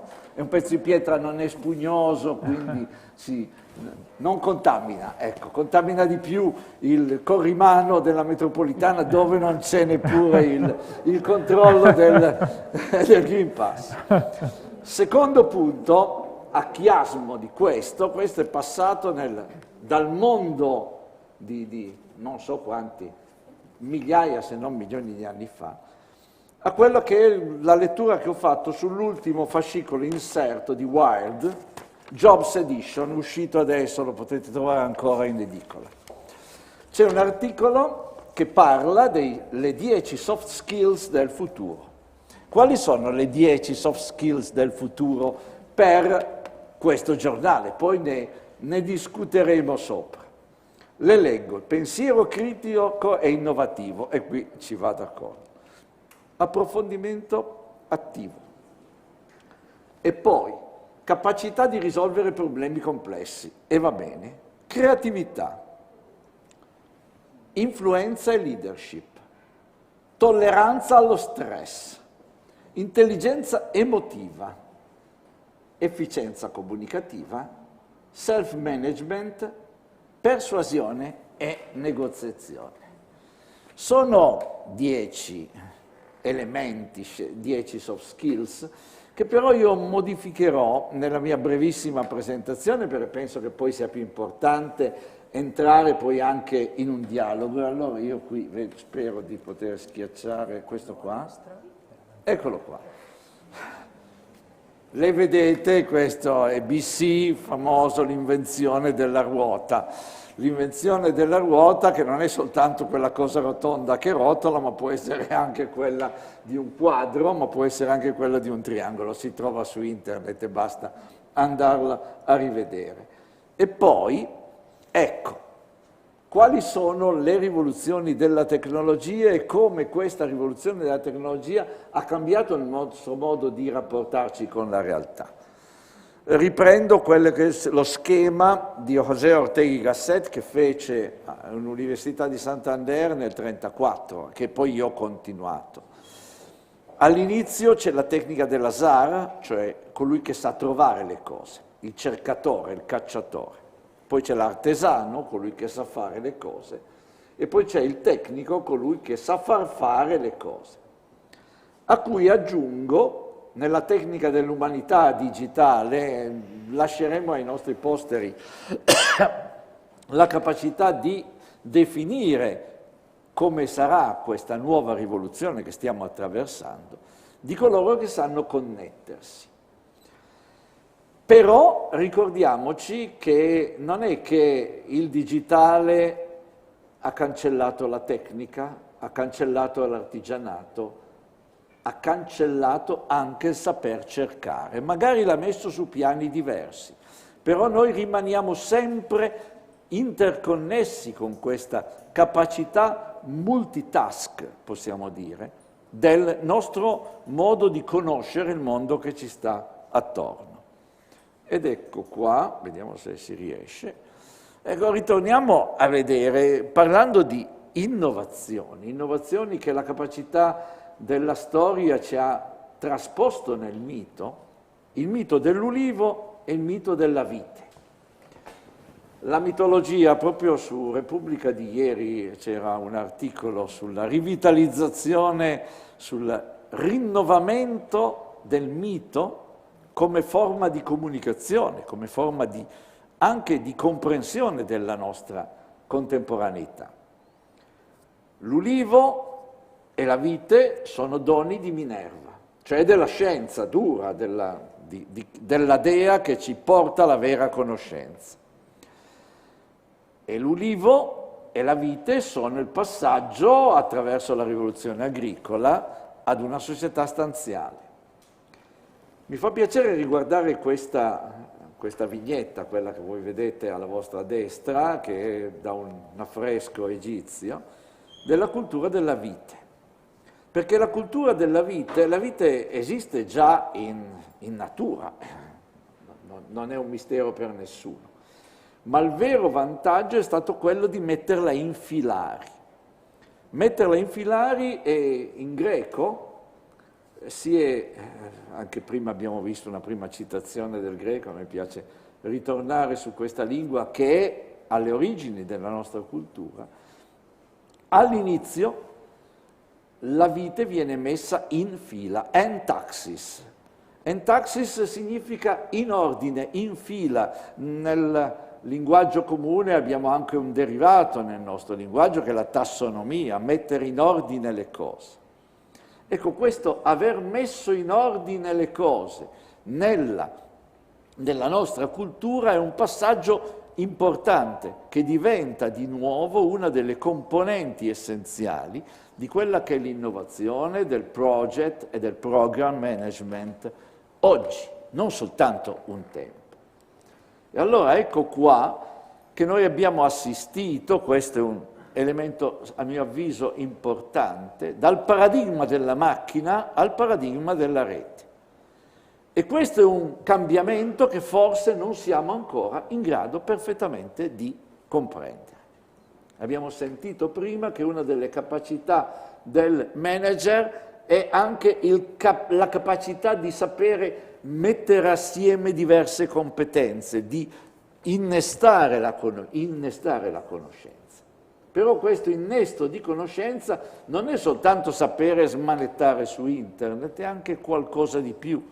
E qualcosa di più non soltanto a livello tecnologico, ma anche a livello sociale, ma anche a livello emotivo. Perché io mi ero appuntato che il cambiamento, questo è poi il tema che sta a monte dell'innovazione, perché prima bisogna cambiare e poi magari si riesce ad innovare, non è soltanto un affare tecnologico, non è soltanto un affare riducibile ad algoritmi, quindi non è neppure solo di tipo economico, ma è qualcosa che riguarda più completamente l'umanità, il modo di comportarsi degli uomini e delle donne, dove saltano fuori quei due elementi che, guardate a caso, non per nulla sono passato dall'ingegneria alla storia alla filosofia e poi mi piace ogni tanto tirare un po' per la giacca anche i grandi del pensiero, ha stigmatizzato Blaise Pascal affermando che noi dobbiamo sempre equilibrare l'esprit de géométrie con l'esprit de finesse. Se noi non mettiamo assieme geometria e finesse, sapere spaccare un cappello in quattro, ma anche sapere ridere e piangere, noi non potremo mai parlare veramente di processi innovativi. Sì, potremo cambiare le cose, ma poi le innoviamo? Ecco, questo è un problema. Guardate, io vivo in una città, vengo da Torino, è stato detto prima, che è stata una company town di una grande industria automobilistica che qui non nomino. E però adesso questa città si trova in una fase diversa, deve sapersi rinnovare e io vedo dei problemi in questa innovazione, perché c'è stata una cesura che non è soltanto sul piano industriale, produttivo, ma è anche di comunicazione. Guardate soltanto come sono cambiati i nomi, non voglio essere critico, ma mi piace anche buttare ogni tanto un po' le provocazioni nel pubblico. Il nome Fiat io lo chiederò fra qualche mese ai giovani che entrano in un politecnico, non solo a Torino ma anche a Milano, da altre parti, forse non sanno spiegare neppure bene che cosa significa. Perché Fiat è diventato prima FCA, una bella sigla, E poi adesso Stellantis, dopodomani non so neppure se questo nome rimarrà o sarà consacrato nell'albo della storia dell'industria. Ecco allora che quindi che cosa significa nuovo? Ecco, l'innovazione, vorrei ricordarlo, ho fatto due esempi dal Nuovo Testamento, ma anche l'innovazione, eccetera, eccetera. Il termine nuovo non è un qualcosa che abbiamo inventato noi con la rivoluzione industriale, c'è sempre stata volontà di cambiare qualcosa. E se noi vediamo in un vocabolario del greco antico, riprendendolo dal Nuovo Testamento, ma poi parlo del greco perché è una lingua che è la nostra nonna, perché poi dal greco viene qualcosa, dopo qualche trasformazione, un po' il latino, con le storpiature che i nostri progenitori romani hanno fatto, e poi arrivano tutte le nostre lingue europee, latine e non neolatine. È qualcosa che riguarda la forma, ma anche la sostanza.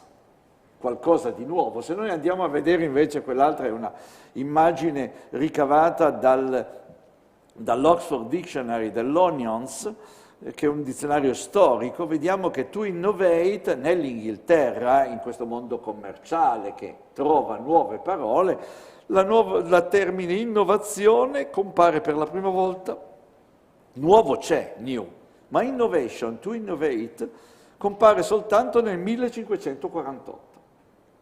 E guardate che il 1598 sono quegli anni importanti in cui l'Inghilterra diventa veramente la padrona del Nord Europa, del Centro Europa. Sono gli anni che hanno visto Sir William Drake diventare il padrone dei mari, aver sconfitto l'Invincibile Armada e tutto il resto. Ecco, allora io vado avanti e mi piace proprio qui a Milano, che è una delle città che ha toccato questo signore, ricordare questo piccolo passo dal Trattato della pittura di Leonardo da Vinci. Lo leggo perché ci deve far pensare. Modo di aumentare e destare l'ingegno a varie invenzioni. Non disprezzare questo mio parere, nel quale ti si ricorda che non ti sia grave di fermarti alcuna volta a vedere nelle macchie dei muri o nella cenere del fuoco, o nuvoli o fanghi o altri simili luoghi, nei quali, se ben saranno da te considerati, tu troverai invenzioni mirabilissime, che destano l'ingegno del pittore a nuove invenzioni di sì componimenti di battaglie, di animali, di uomini, come di vari componimenti di paesi e di cose mostruose, come di diavoli e simili cose, perché saranno causa di farti onore. Perché nelle cose confuse l'ingegno si desta a nuove invenzioni. E questa frase, nelle cose confuse l'ingegno si desta a nuove invenzioni, sta la sintesi della creatività, dell'innovazione, ma anche della capacità di passare da qualcosa di fantastico, penso un'ombra, una macchia sul muro, un muro scrostato, arrivare poi a qualcosa che riesce ad essere accettato dal pubblico. E allora ecco qua due piccoli ragionamenti. Sì, Schumpeter nel 1912 aveva scritto la sua teoria dello sviluppo economico, andando a indicare quali erano i 5 motori, adesso non li sto a ricordare tutti, dell'innovazione industriale, ma si era legato troppo al modo industriale delle cose. E se andiamo oltre, ritroviamo in tempi più recenti Alfred Chandler a dire che sì, è importante l'innovazione industriale o vetero-industriale di Schumpeter, ma è importante anche vedere come nel mondo globalizzato due siano anche le altre regole del management dell'innovazione, cioè la dimensione e la diversificazione. Non soltanto pensare di ingrandire i propri progetti, perché se rimangono piccoli, non dico di passare alla grande industria, ma di ingrandire i progetti, di renderli sempre più comunicati al grande pubblico, attraverso ovviamente ai nuovi sistemi di comunicazione di massa, tutta quella che è la multimedialità. Ma d'altra parte anche la capacità di diversificare, cioè di non fermarsi allo stesso esempio. Adesso, al di là degli spot pubblicitari, di nuovo, quando io facevo storia dell'industria ai miei allievi, raccontavo che questa diversificazione significa, porto un esempio, non continuare soltanto a produrre la Nutella, anche se è un prodotto di grandissimo successo, ma ogni tanto inventare anche il Ferrero Rocher, che poi altro non è che una nocciola ricoperta di Nutella, e inventare qualche altro biscotto strano, oppure, come è successo quest'estate, di fare anche il gelato alla Nutella. Perché la diversificazione rende il sistema, il management, capace anche di reagire alle sollecitazioni che vengono dal resto. E io arrivo, e a questo punto qual è l'ingrediente che a me piace di più, ed è forse un motivo per cui ho cercato di cambiare la mia professionalità al Politecnico, è di introdurre proprio nella formazione degli ingegneri, cioè di quelli che dovranno poi essere i manager della forza produttiva del paese, anche qualche altra componente, anche qualche altra capacità di interazione con il mondo esterno. E non per nulla Gianni Rodari, che di solito è confinato nel mondo dell'educazione, nel mondo della pedagogia, eccetera, eccetera, dovrebbe anche arrivare al management, saper inventare le cose.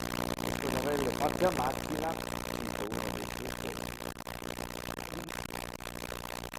fanno vedere che uno può anche avere una macchina che fa le novelle. E adesso arriviamo alla fine. Diceva appunto, questo è l'esergo importante che prende proprio nel suo libro Gianni Rodari: se avessimo anche una fantastica come una logica sarebbe scoperta l'arte di inventare. Ma questo non è possibile. Anche qua lascio al pubblico cercare in Dilbert gli spunti per andare a trovare forme diverse di reazione con il mondo. Dobbiamo abituarci anche a sorridere e a scherzare, a ironizzare sul mondo che ci circonda, perché questo è il modo migliore per poter avere una comprensione generale delle cose. Ecco, sono arrivato alla conclusione. Questa tesi di base del Mind Change, un libro della Guerini, recentemente pubblicato, che dice, questa è la sintesi: al consumatore la tecnologia non interessa, quello che gli importa è ciò che quest'ultima può fare per lui. Salto al terzo punto: dietro ogni innovazione tecnologica si nasconde innanzitutto un'intuizione circa i bisogni delle persone, per cui capire tutto. E allora a questo punto due citazioni che mi rifaccio, che riportano a quello che ho detto prima, un libro recentemente, stranamente sono tutti e due pubblicati da Johannes Levi. Il primo, Breve storia delle macchie sui muri, che si rifanno all'idea di Leonardo da Vinci di rivalutazione di quelle macchie dei muri che possono stimolare la fantasia. L'altro, La cornice, e qui mi rifaccio all'intervento precedente, pensare anche al contesto, a quello che sta attorno al quadro. Non soltanto l'obiettivo del nostro sguardo, ma anche come noi lo inseriamo. È una metafora questa copertina, ma pur sempre è importante. Ricordandoci che spesso e volentieri, altre due citazioni, uno psicologo, musicologo, Silvio Ceccato, padre della cibernetica, era riuscito a costruire in Italia il primo traduttore automatico, una cosa molto rozza. Però era la prima macchina proprio resa pubblica qui a Milano, se non vado errato nel 1957, in una delle fiere di Milano. E questo è importante. Qui lo vediamo assieme, seduto in poltrona, è Fontana, è Lucio Fontana, quindi lui, mentre Silvio Ceccato è quello che guarda al soffitto. Sapere unire tecnologia, psicologia, musica e tutto il resto. Perché la realtà aumentata deve cercare di aiutarci a capire meglio il contesto, lascio a voi l'andare a curiosare questo tema in internet. E poi un'ultima citazione, Leonardo Sinisgalli, ingegnere di Montemurro in Lucania, l'inclusione di cui si parlava prima, e fa di lui veramente un portavoce della terra dei poveri che riesce a diventare tedoforo dell'innovazione nell'Italia del miracolo economico. Lui va alla Pirelli, poi viene qui a Milano, lavora un po' all'Alfa, conosce l'Uraghi, diventerà il direttore della civiltà delle macchine, vediamo se parla, ecco quella rivista che lui fonda e dirige dal 53 al 57, che porta assieme in questo, che non è un house organ, ma è veramente un giornale culturale, sponsorizzato dall'IRI, l'arte, la scienza, la tecnica e le copertine, che qui vedete sono le prime copertine, fanno diventare degli oggetti tecnici, un cablaggio elettrico nella seconda copertina in alto, piuttosto che non dei linguaggi, piuttosto che non la fotografia del moto browniano, anche uno stimolo per l'arte. La tecnologia, anche un rottame, può diventare quella macchia sui muri che ci stimola a fare qualcos'altro. Ecco che allora finisco, e questo è partito, torno indietro, eccolo qua, sono andato troppo in fretta, e non vuole saltare l'entusiasmo, quel pathos non ci vuole stare.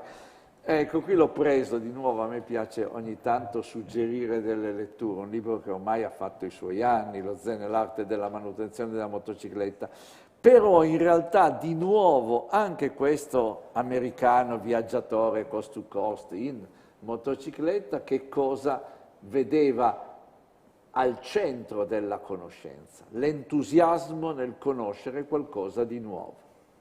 Ecco, quell'entusiasmo che è fondamentale legandolo anche, e qui vorrei che fosse chiara quest'ultima, la penultima frase, tenendo presente anche la qualità. Perché è strano, ma io non ho trovato nessuno dei grandi guru del quality management che ha osato presentare lo Zen e l'arte della manutenzione della motocicletta nei vari corsi della total quality. Ecco, lascio a voi ogni considerazione ulteriore, sperando che il sasso, il chopper, che non è ancora così, vi abbia lasciato quel ricordo materiale di questo mio intervento. Grazie.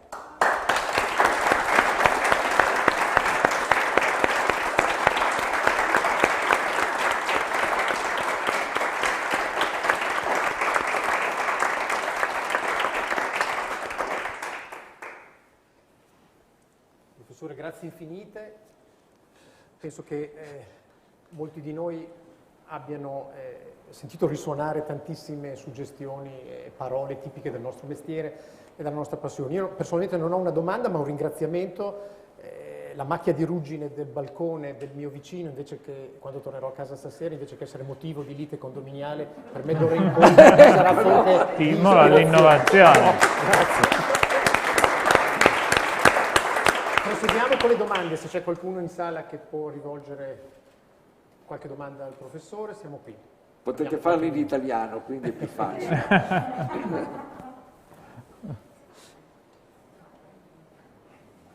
Faccio così paura? No, è il fascino delle suggestioni. Coraggio, se no... Grazie.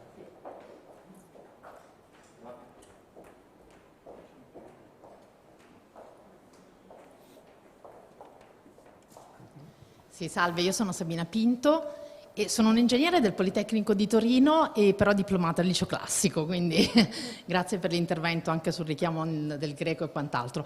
No, una riflessione soprattutto per noi ingegneri.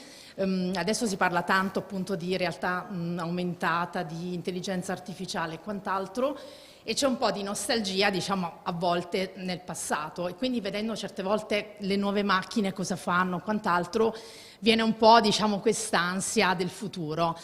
Io però amo, diciamo, un'immagine, cioè ci sono delle macchine che possono anche riprodurre un Van Gogh, però non ci sarà mai nessuna macchina, almeno al momento, che abbia quella ispirazione di voler andare a vedere un Van Gogh e saperlo apprezzare ed emozionarsi.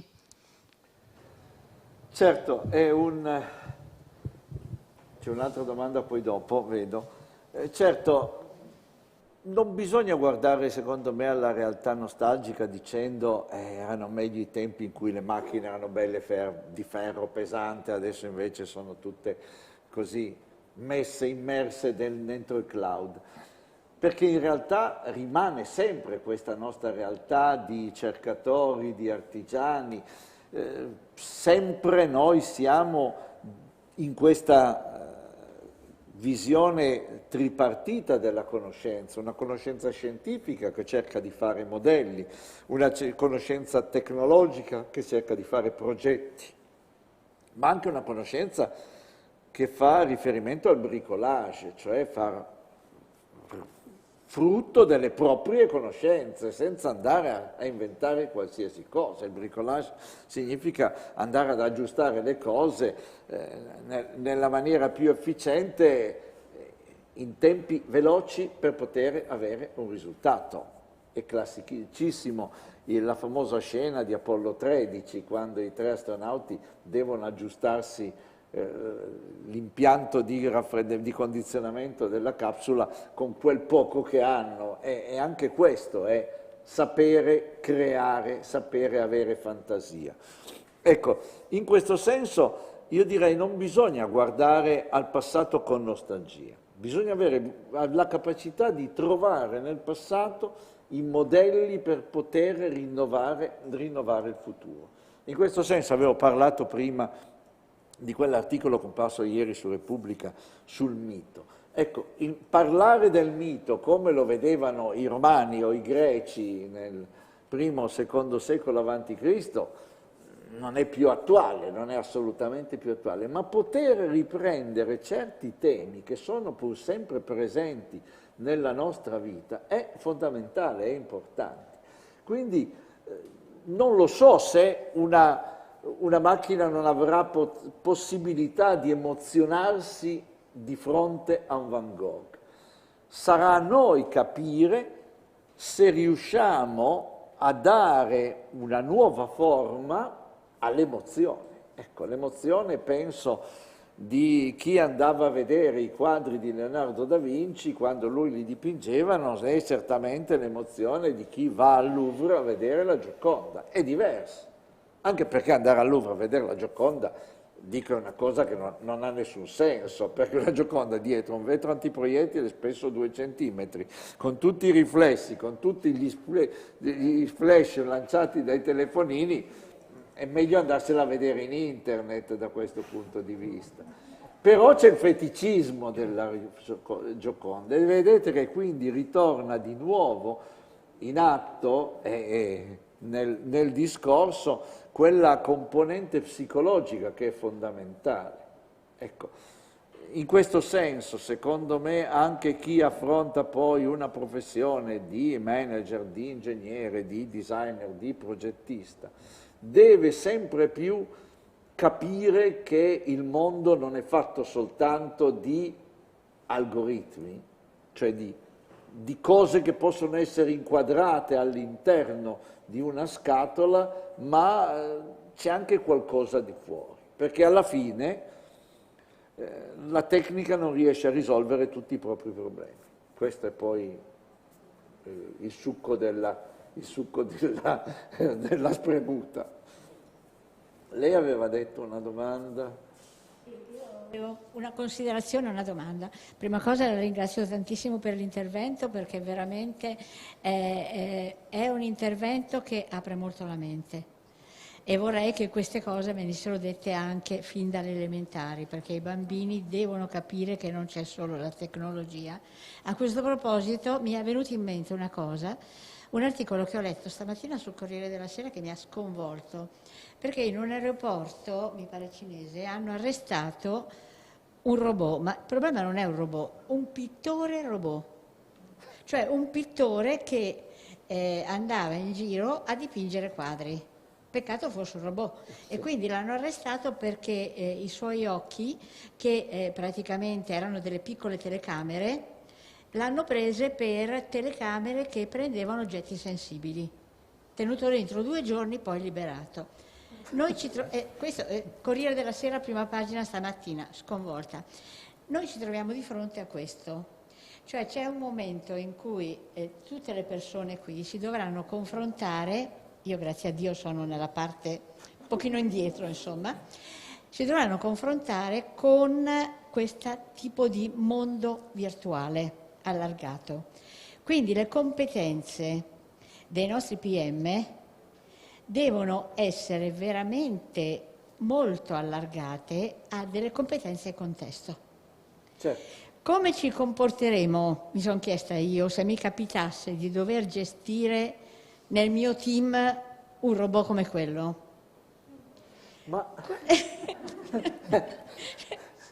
allora, in realtà di nuovo si riporta allo stesso discorso, io faccio un salto indietro, e la stessa difficoltà che probabilmente ha avuto il direttore della famosa sartoria di Parigi, in Rue dell'Université, che aveva una squadra di sarti che confezionavano bellissimi abiti, quando ha saputo che erano state importate le macchine da cucire.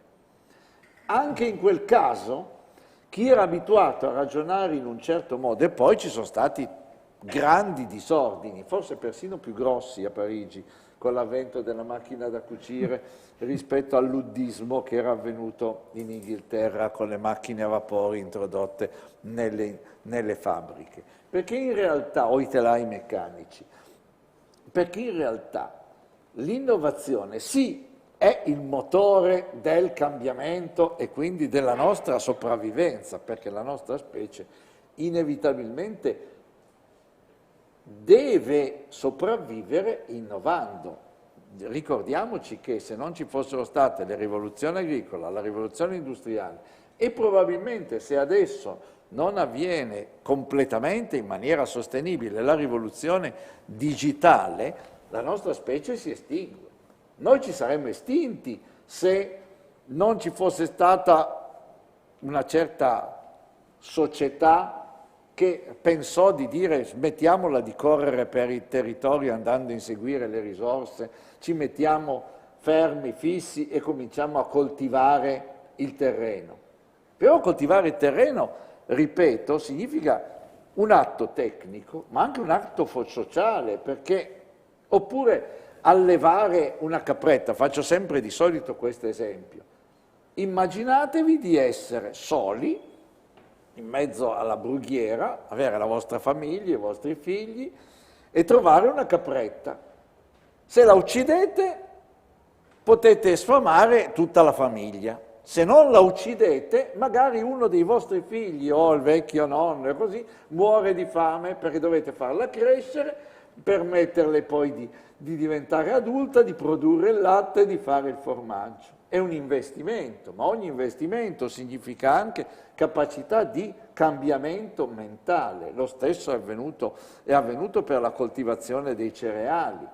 Non per nulla gli antichi hanno tirato fuori i miti di Cerere e Proserpida che va nel mondo degli inferi. Perché in realtà se voi avete del grano, no, non lo fate diventare farina, lo buttate sottoterra. Allora, per noi è naturale il concetto. Ma questi cambiamenti, che sono cambiamenti tecnologici, significano anche un cambiamento mentale, ci deve essere la capacità di rinnovare.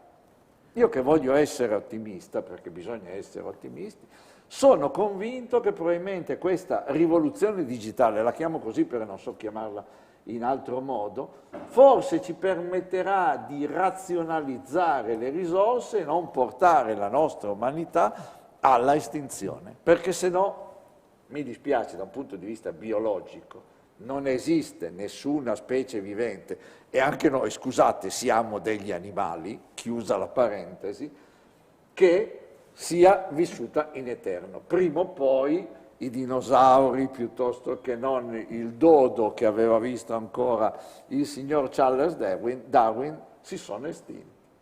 Speriamo che la nostra specie si estingua il più tardi possibile. Bene. Grazie. Grazie professore. Anche dallo streaming abbiamo un sacco di applausi per questo intervento che è stato affascinante e entusiasmante, per riprendere le sue parole. E, insomma, sarebbe un tema da approfondire ulteriormente. Vedo che c'è una pausa. Facciamo una breve pausa per un coffee break e ci rivediamo tra poco. Grazie a tutti. Grazie mille.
Buonasera a tutti e bentrovati. In qualità di membro del comitato direttivo sono molto contento di essere qua presente per festeggiare con voi questo 25esimo anniversario del Project Management Institute Northern Italy Chapter e sono ancora più, devo essere sincero, emozionato perché qui con noi è presente un nostro amico, un fratello, una persona con cui abbiamo condiviso varie esperienze progettuali e varie tipologie di emozioni e di avventure, mi viene da dire, che è Saverio Losito, qui vicino a me, e che a nome del comitato direttivo e ovviamente di tutto il chapter vogliamo insignirlo di un piccolo presente. Qui partono le lacrime tra poco. Sì, dai, che questo non me l'aspettavo. E anche un applauso, direi, da questo punto di vista.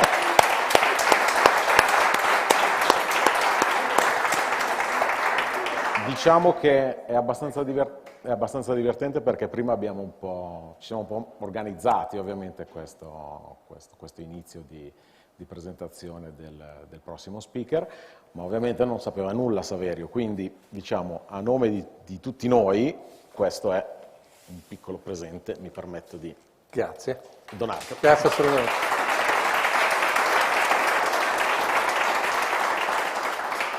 Che aprirò ovviamente dopo, per questioni emozionali, mettiamola così. Assolutamente. Intanto grazie a tutti, grazie soprattutto a Giussi per avermi chiamato, chiaramente a presentare il nostro nuovo prossimo ospite.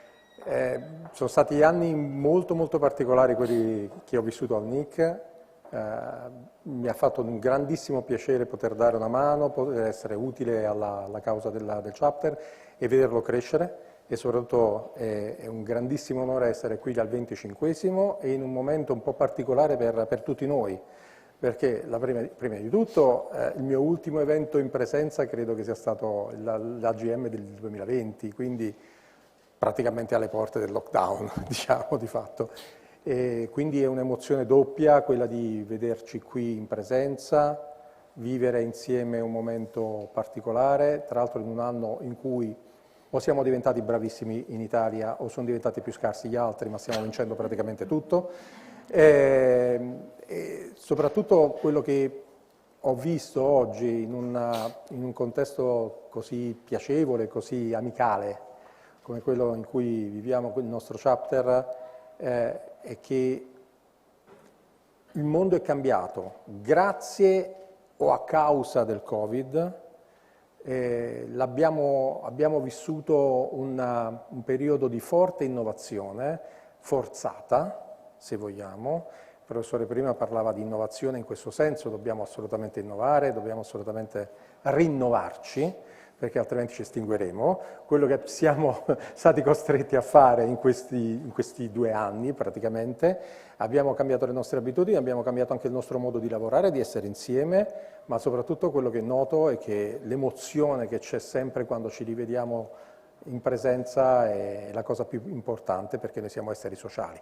Siamo degli animali, effettivamente, ma soprattutto siamo degli animali sociali e quindi vogliamo vederci, abbracciarci, stringerci la mano e essere sempre insieme. Noi parleremo tra poco con la nostra prossima ospite, che invitiamo a raggiungerci, Anna.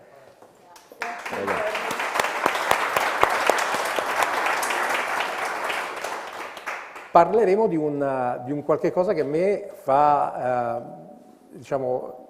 rabbrividire quasi, no? Ed è il terremoto. Anna ci dirà un po' di cosette interessanti relativamente alla sua attività, è un'attività di start-up. È partito tutto dalla sua attività di studentessa.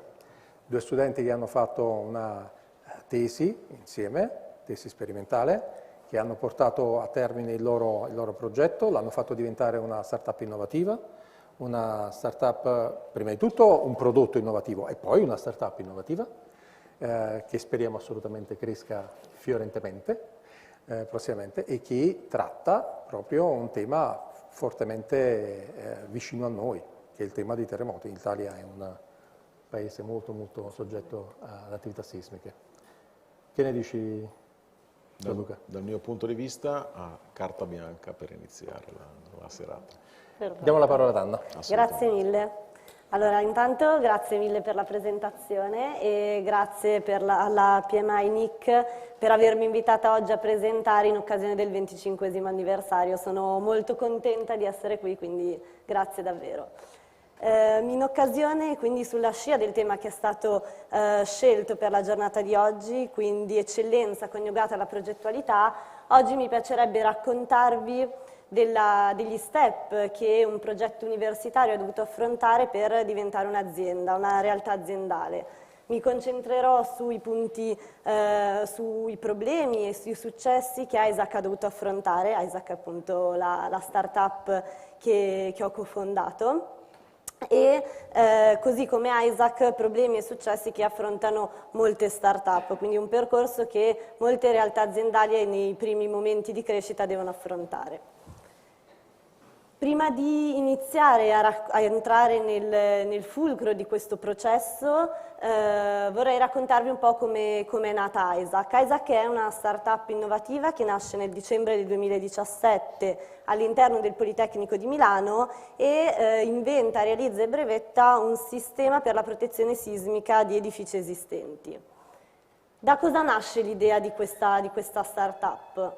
In slide vedete alcuni dati significativi che rappresentano l'impatto che possono avere gli eventi sismici sia su una realtà economica sia sociale, quindi anche in termini di vita umane. 29 sono stati i miliardi spesi per ricostruzioni e ristrutturazioni negli ultimi 20 anni in Europa a seguito di eventi sismici.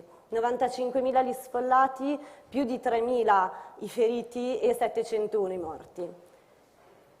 Penso che tutti voi sappiate quali sono appunto queste conseguenze, pur non conoscendo i numeri nel dettaglio. Ciò che magari è meno conosciuto sono le soluzioni che ad oggi esistono sul mercato per andare incontro a questa problematica. Tutte le soluzioni che ad oggi esistono sul mercato, come isolatori sismici contro venti dissipativi e rinforzi strutturali, sono tecnologie che creano un grande discomfort per le persone e quindi la gente è disincentivata ad adottare questi sistemi che a volte impongono loro di lasciare la propria abitazione per diverso tempo, a volte anche mesi. Proprio da questa problematica, quindi da un lato un evento catastrofico naturale imprevedibile, dall'altro la mancanza di effettivamente una soluzione a una domanda di mercato, nasce Isaac. Nel 2017 da un'invenzione, da un'idea del CEO di Isaac, Alberto Bussini.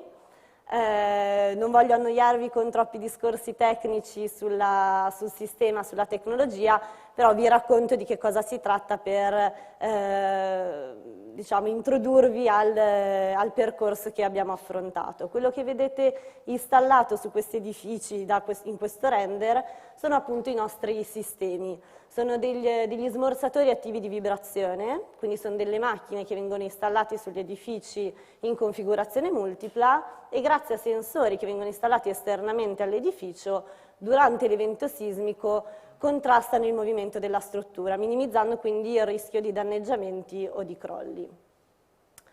Nel 2017 quindi Alberto Bussini inizia la sua tesi di laurea sulla progettazione e realizzazione di questo sistema.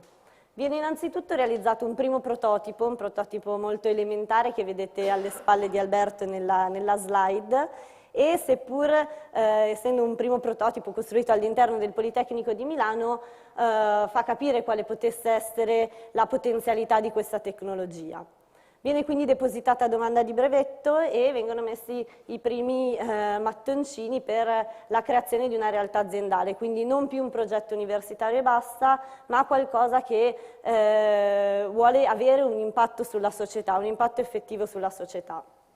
Nel 2018 entro anch'io a far parte di questa realtà, portando all'interno del team una visione più gestionale e di sviluppo del business, che si va quindi ad integrare a delle competenze tecniche molto forti.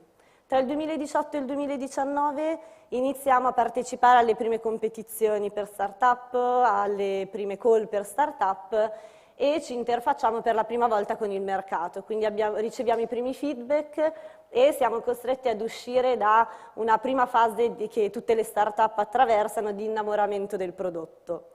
Proprio per una di queste competizioni realizziamo un secondo prototipo, che è quello che vedete più a sinistra all'interno della slide. Questo prototipo viene presentato per la prima volta in pubblico e mi piace sempre dire che ancora oggi lo custodiamo gelosamente all'interno dei nostri uffici e lo utilizziamo per fare formazione alle persone che si uniscono al nostro team tecnico. Finora abbiamo parlato dell'idea, della tecnologia, ma sappiamo che di belle idee ne è pieno il mondo, quello che è veramente difficile poi è realizzarle, concretizzarle queste idee. E qui arriva la parte più difficile per una startup, quindi la creazione di un team che sia motivato, che sia dedito e che abbia voglia di mettersi in gioco per la realizzazione di obiettivi comuni. Secondo me questo concetto è espresso molto bene da una citazione di Edison che dice "Genius is 1% inspiration and 99% perspiration". Quindi facendo un salto avanti di un anno inizia appunto questo processo, forse il processo più difficile di tutti, la creazione del team. Queste sono le prime 5 persone che hanno creduto in Isaac, hanno creduto nel progetto. Ci siamo io, c'è Alberto, Nicole, Fabio e Matteo. A distanza di un altro anno queste 5 persone sono ancora in Isaac e insieme a loro ci sono altre 10 persone, ad oggi siamo in 15, siamo distribuiti nelle varie aree di business, quindi non c'è solo il team tecnico, ci sono anche altri dipartimenti, commerciale, comunicazione, amministrazione e il nostro obiettivo è di arrivare a 20 entro fine dell'anno. In una startup il team è importantissimo perché le problematiche da affrontare, le sfide sono tante e solo con un team coeso effettivamente si possono superare queste sfide, queste problematiche. Una startup va velocissima, soprattutto nelle fasi iniziali si raggiungono tanti obiettivi uno dopo l'altro e questo risulta anche più facile dovuto a una struttura molto snella della società, una possibilità di prendere decisioni molto velocemente. Nel 2020, tra il 2020 e il 2021, infatti abbiamo raggiunto tanti risultati, come abbiamo visto a livello di team, il team è cresciuto molto, ma anche a livello tecnico. Abbiamo infatti realizzato un primo prototipo in scala 1:1 della tecnologia e lo abbiamo testato all'interno di EOCentre, che è un centro di ricerca sismica molto importante. Abbiamo quindi costruito 2 edifici in cemento armato in scala reale, li abbiamo costruiti sopra una tavola vibrante e su uno di questi 2 edifici abbiamo installato la nostra tecnologia. Durante questi test, durati 3 giorni, la tavola vibrante ha simulato il comportamento di un terremoto di intensità crescente, prendendo come base il terremoto dell'Irpinia del 1980. Non vi spoiler i risultati dei test, vorrei farvi vedere un video che rappresenta bene queste 3 giornate di test, sia da un punto di vista tecnico, ma anche, secondo me, da un punto di vista di coinvolgimento del team.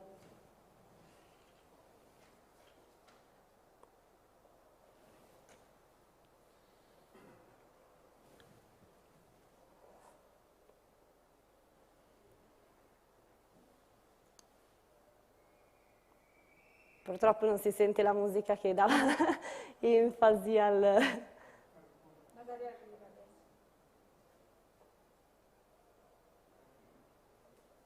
Appunto quello che vedete è appunto il sistema installato su una delle 2 strutture e durante questi test abbiamo simulato 13 terremoti, appunto a partire da un'intensità più bassa fino ad arrivare al 137% del terremoto dell'Irpinia. Questo qui è l'edificio su cui non è stata installata la nostra tecnologia, mentre sulla destra vedete appunto questo è l'edificio su cui è stato installato il nostro sistema.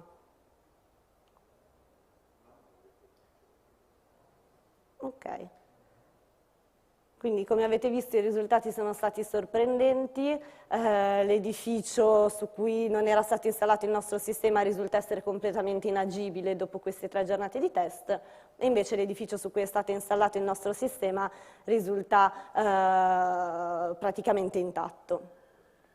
Bene, quindi abbiamo parlato del team, abbiamo parlato della tecnologia, dello sviluppo tecnico. Vorrei affrontare adesso un altro tema molto importante per una startup, gli investimenti. Isaac in particolare si è finanziato inizialmente con premi, competizioni per startup, ma il capitale, quello più importante, è arrivato in un secondo momento con la chiusura di 2 round di finanziamento. È importante dire che una startup, soprattutto quando parliamo di startup deep tech, spesso il fatturato arriva dopo un po' di tempo dal momento della costituzione dell'azienda. Prima di diventare appunto profittevoli passa un lungo periodo di tempo, a differenza magari di altri verticali in cui seppur poco si inizia a fatturare fin da subito. E inoltre le startup deep tech richiedono degli investimenti iniziali molto elevati per testare il prodotto, per realizzare il prodotto e per certificarlo. Pensate che noi per realizzare il prototipo che si vede nei video e per realizzare i test che avete visto nel video abbiamo investito circa l'85% del capitale derivante dal primo round di finanziamento e dalle varie competizioni, dai bandi che avevamo vinto. Detto questo, è importantissimo trovare il partner giusto, trovare gli investor giusti, perché l'investor deve conoscere il mercato, deve sapere quali sono le tempistiche del mercato e quali sono i costi che la startup dovrà sostenere. Io credo veramente che l'investor, più che portare capitale, che è assolutamente importantissimo per una startup, possa portare le competenze, le esperienze, la conoscenza strategica del mercato e il network.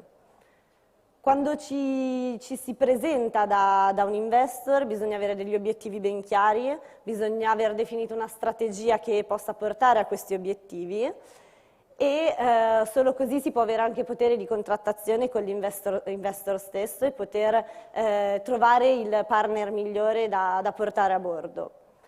Noi con questo secondo round di investimento stiamo investendo non solo in ambito tecnico, ma stiamo usando parte di questo capitale anche per lo sviluppo a livello di comunicazione, di marketing, commerciale. Quindi rispetto a un primo momento in cui abbiamo dovuto investire tutto solamente per la tecnologia, per poter dimostrare con qualcosa di tangibile, di visibile, di concreto il potenziale della nostra realtà, in questo momento possiamo concentrarci non solo sulla parte tecnica, ma sulla creazione di una struttura aziendale, di un'organizzazione aziendale che possa permettere la crescita e la realizzazione di questo progetto, di questo nostro sogno.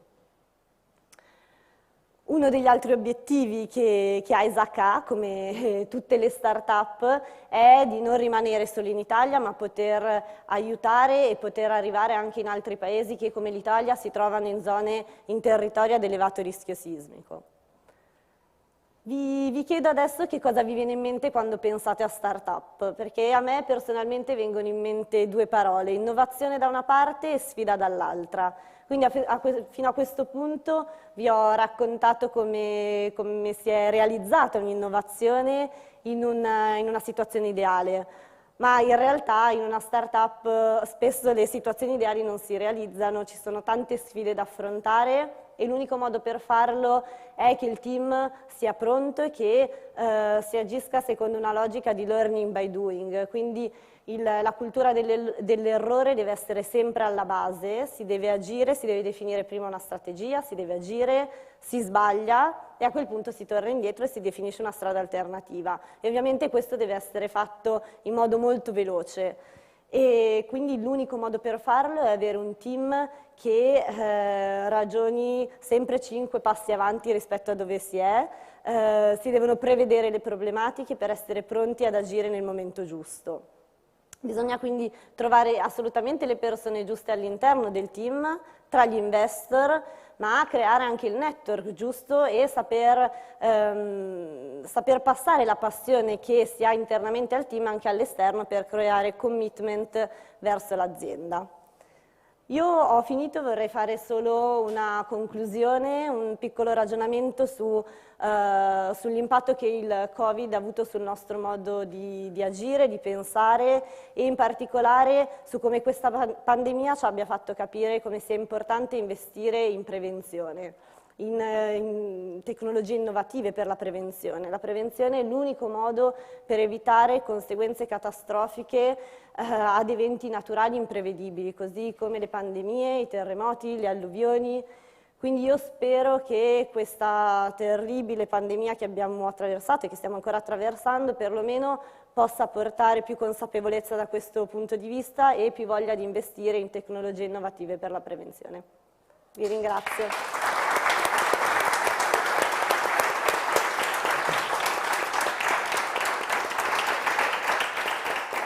Grazie mille Anna per la tua presenza e partecipazione.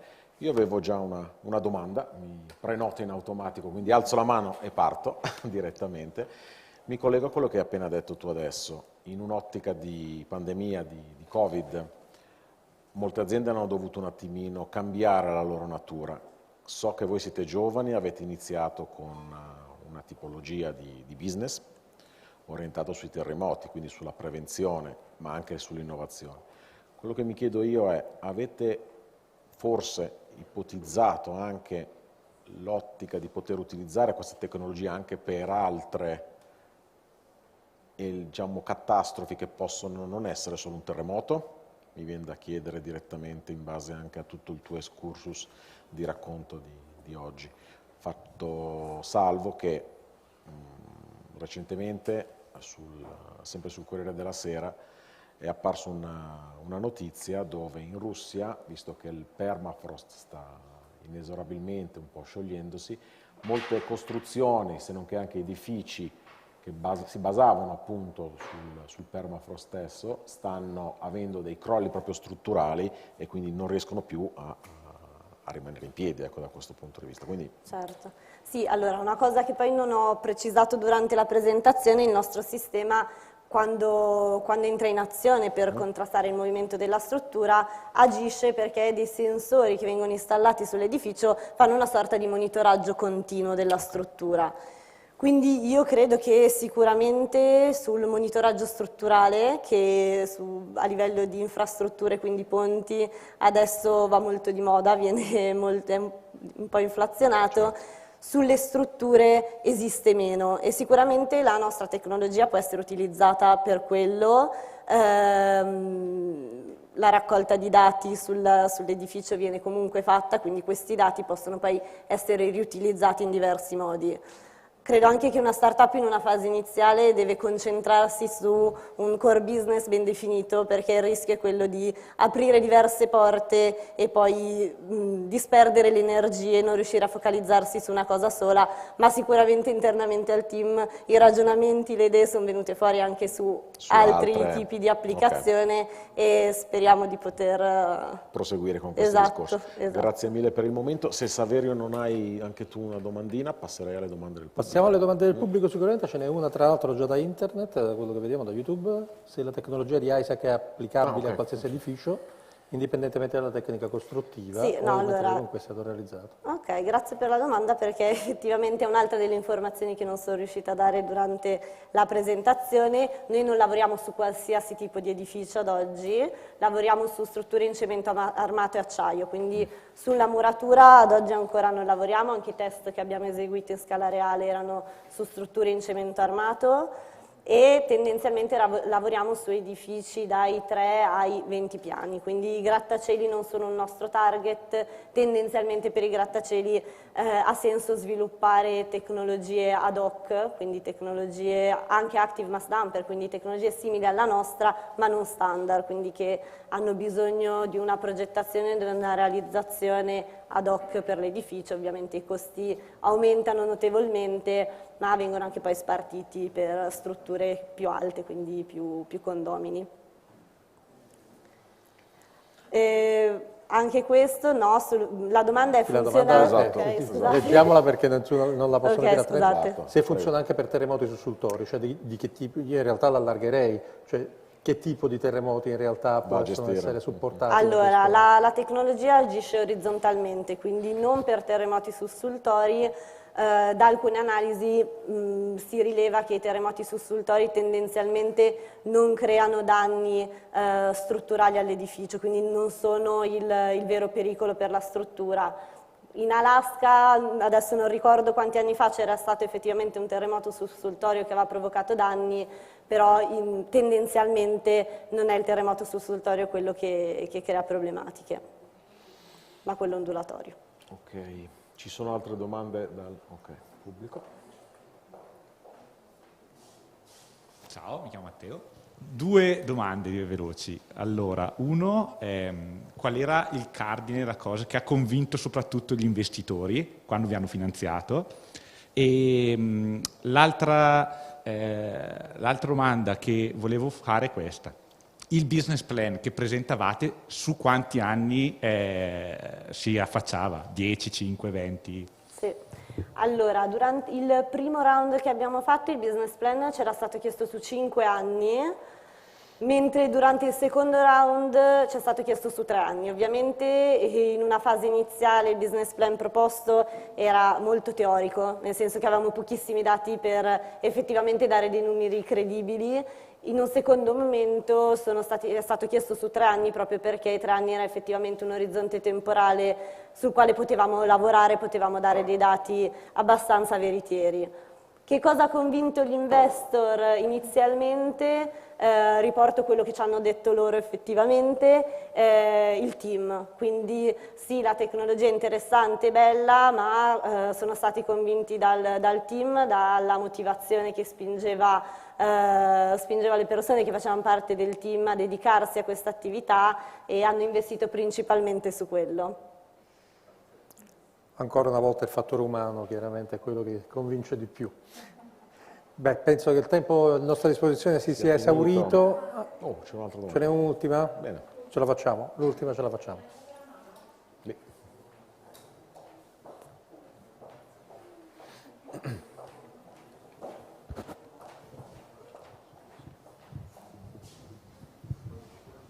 Allora,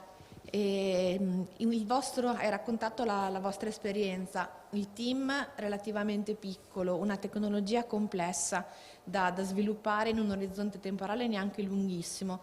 Ci sono stati momenti di difficoltà, diciamo magari legati anche agli intoppi nella tecnologia e come li avete gestiti? Allora, se devo raccontare il momento più difficile di tutti, un po' per il periodo storico e un po' per le attività che dovevamo svolgere, a metà 2020 noi avevamo dei tempi molto stringenti con i nostri investor per la realizzazione del primo prototipo e i test che dovevamo eseguire, quelli che vi ho fatto anche vedere nel video. È scoppiata la pandemia, non ci potevamo vedere, non potevamo andare dai nostri fornitori che ci stavano realizzando dei pezzi per questo primo prototipo. E lì diciamo che ci sono stati dei momenti molto difficili per tutti, probabilmente dettati anche dal fatto che non riuscivamo a stare insieme, quindi ci sentivamo al telefono, cercavamo di tranquillizzarci a vicenda, ma ci sono stati dei momenti complessi, dei momenti difficili. E credo che in queste situazioni, che poi si sono riproposte anche prima e dopo questo evento, davvero la cosa più importante era riuscire a supportarci a vicenda. Quindi io sono convinta del fatto che una startup si riesca a fare nel momento in cui si trova il compagno, la compagna, i compagni giusti per lavorare insieme e che da un certo punto di vista siano anche complementari a te a livello di attitudine e di approccio alle difficoltà e ai problemi. E così siamo riusciti a darci forza a vicenda e poi ovviamente continuare a lavorare per riuscire a raggiungere gli obiettivi. Grazie mille. Grazie. Ottimo.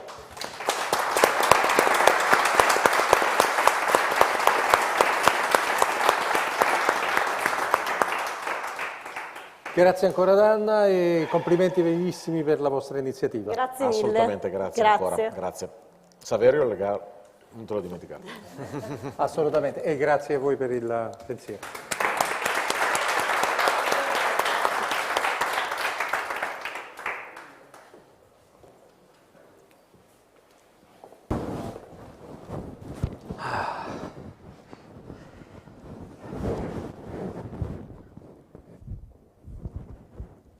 Eccoci.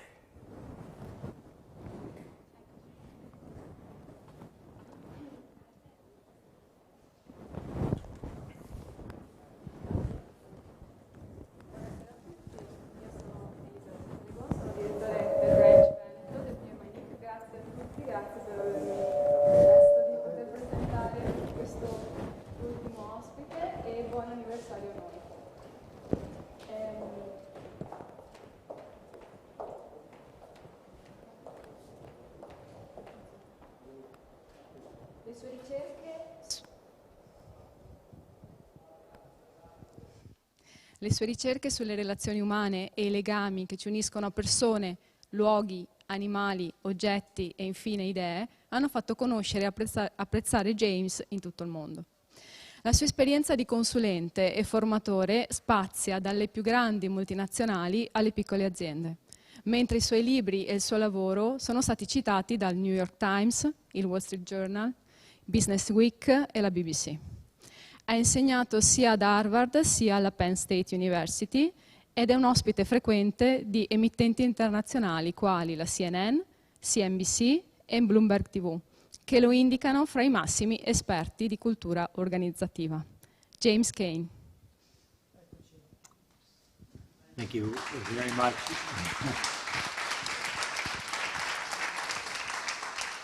Thank you. I'm sorry.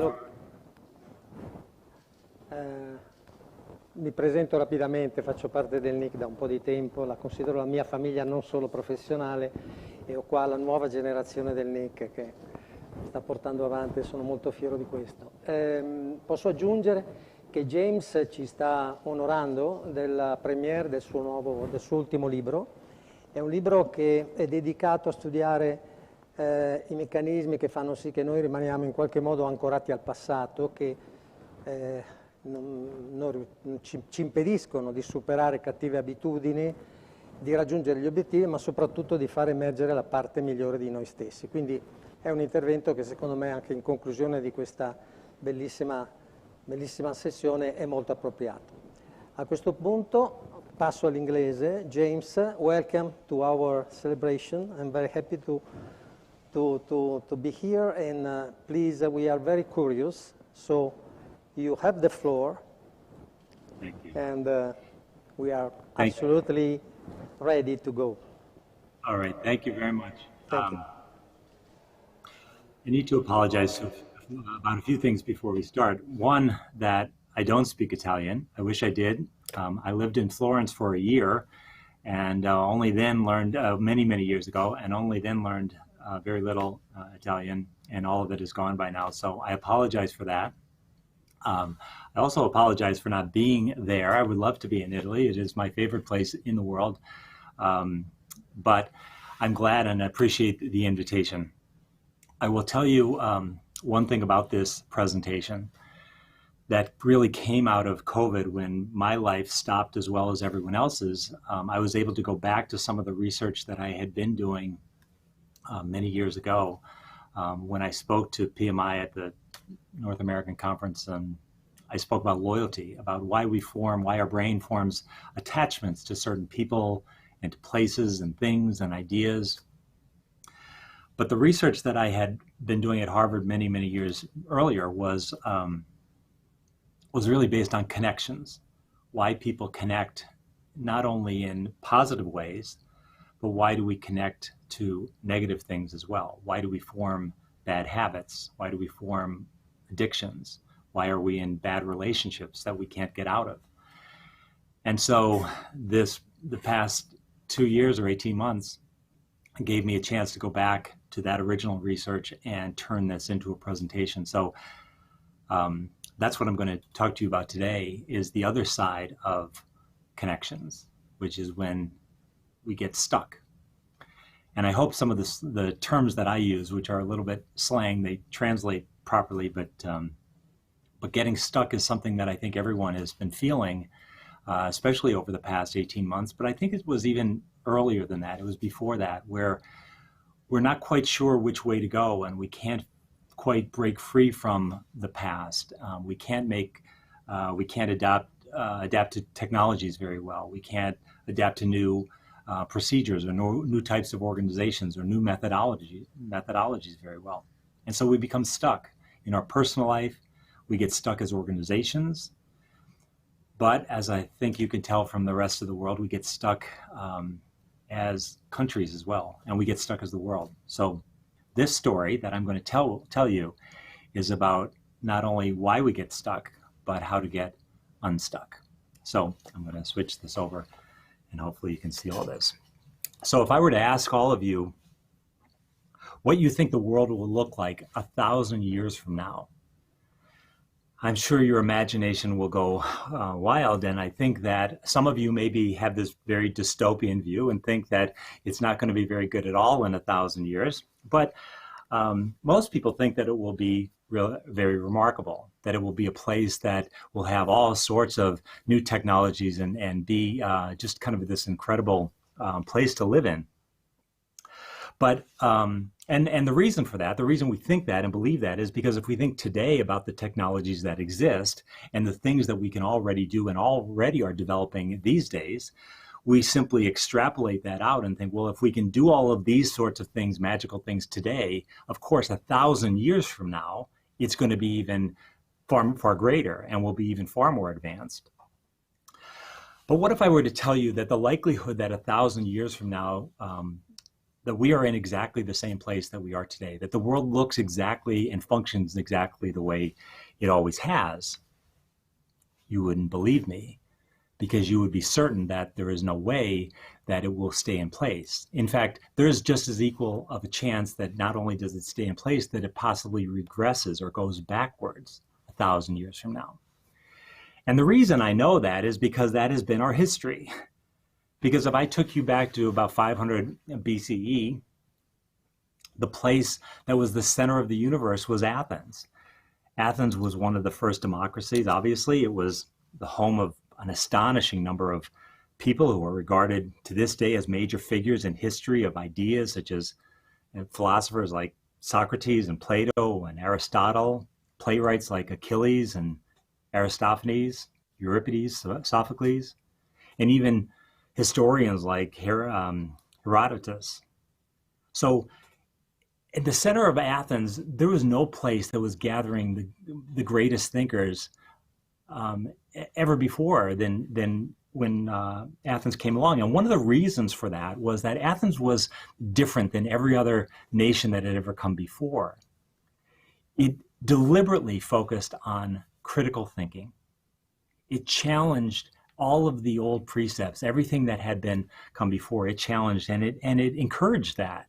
And so it continued to develop in its thinking, in its arts, in its philosophy, in everything it did. It grew wealthy because of trade. It was one of the most attractive places for people to come to.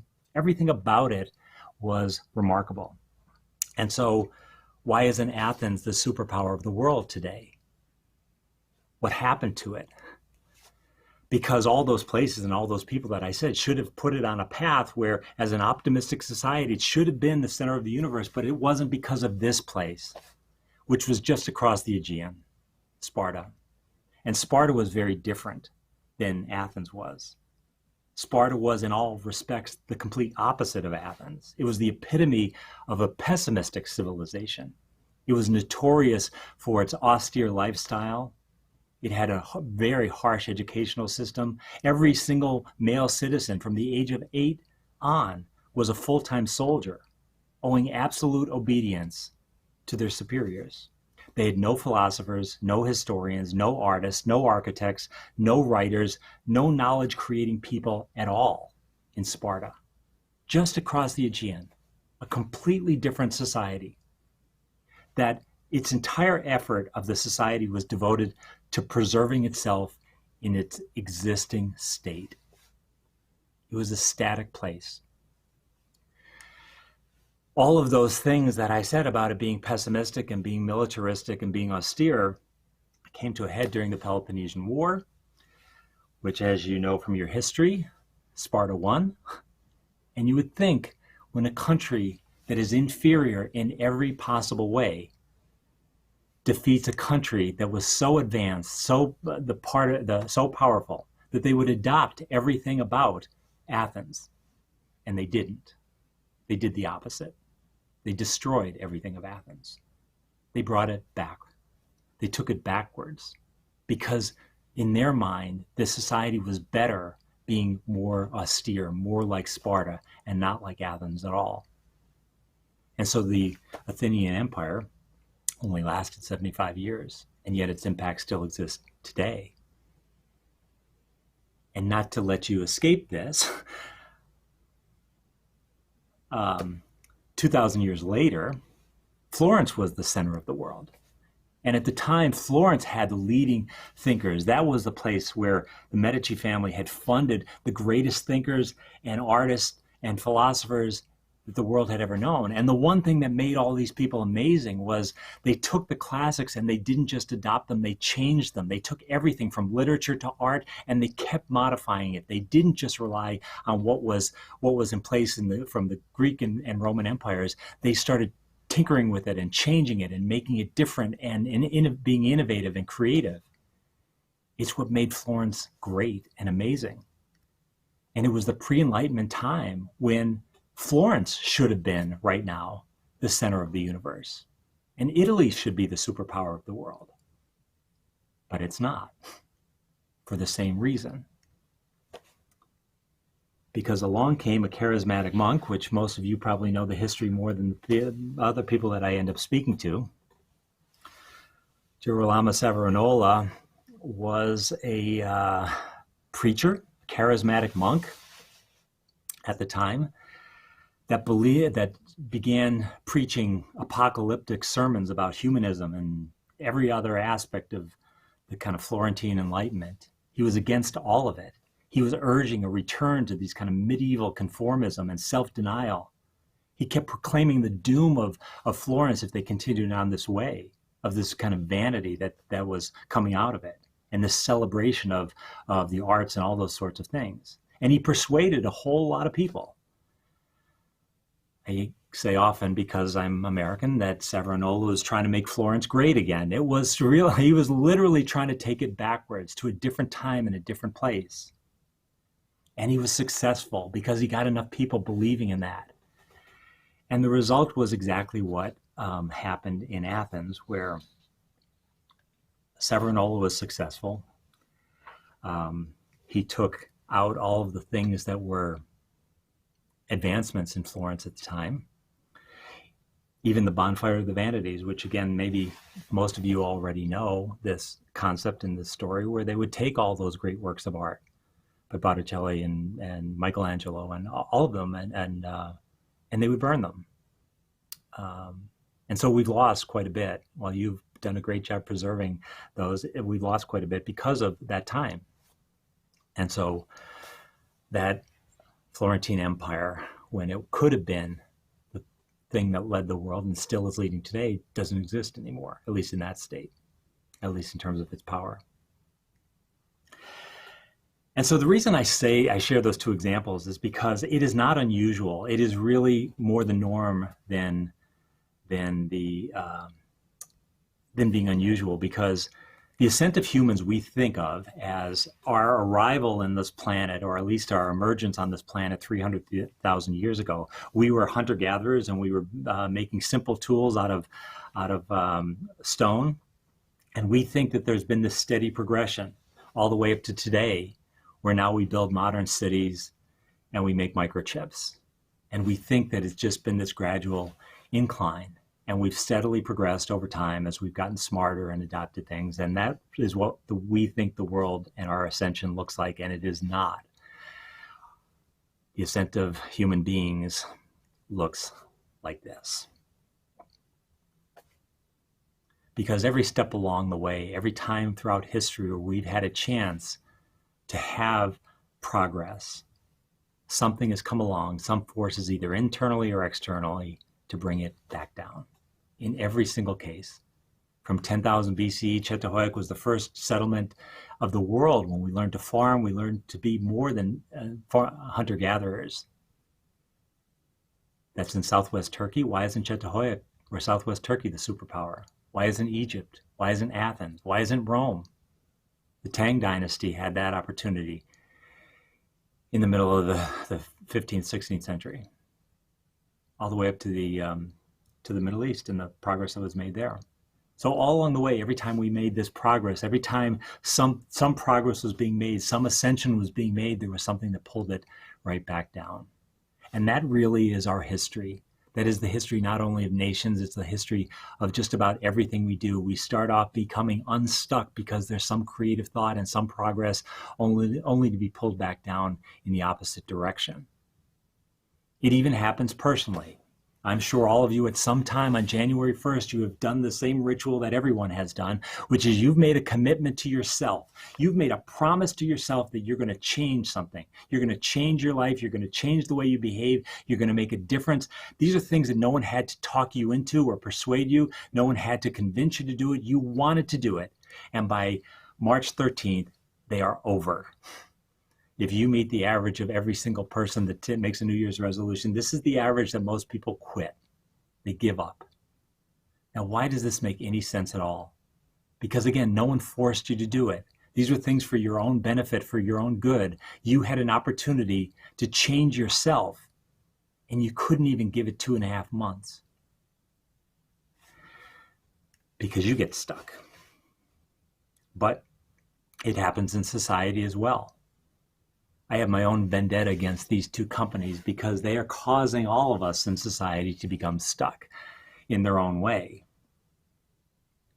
And don't get me wrong, I understand why they are what they are and why they are valuable and why people love and appreciate them and are addicted to them. But I can tell you they're not very good for society as a whole. Neither one are. If we wonder what happens to kind of small retail stores, we understand because of Amazon. Again, there's some benefits and we're progressing along and I get it, it's fine, but it's taking its toll on society. And Facebook, which I will talk about later, is obviously doing the same thing. It does it with social issues. In the US, no matter what we do, no matter what happens in this country, we cannot figure out how to stop using guns. And it doesn't make any sense at all. Throughout the rest of the world, the social justice things that we all know need to be solved that aren't hard to solve. I could take everyone in that room that you're in right now and ask you to come up with a solution, regardless of your political beliefs, regardless of your beliefs at all. I'm certain that you will come up with a solution, and yet we can't. And worse yet is on the issue of climate change and climate science, that we make no progress despite the fact that we are killing ourselves with it. And so it doesn't matter how much progress we make. It doesn't matter how committed we are to something. It doesn't matter how we understand that some things are good for us and some things are bad for us. No matter what, there's some reason why we get unstuck and start moving and making progress that something pulls us back and stops us, stops it all from happening. And I'm certain that this happens within your own organization. I don't know in Italy right now where you're at with your vaccination rate. I took a peek the other day and I did see that it was dipping down after peaking. This is what happened in the United States. That same shape that I showed you earlier, it is the same shape that is true of support for prioritizing policies of climate change. This appears over and over and over again, including with companies. You can't see that little shape behind there, but the same thing happened where these companies were supposed to be the superpowers of the world, never to be defeated. They were going to be around forever and change the world, and they disappeared, and they're all gone today.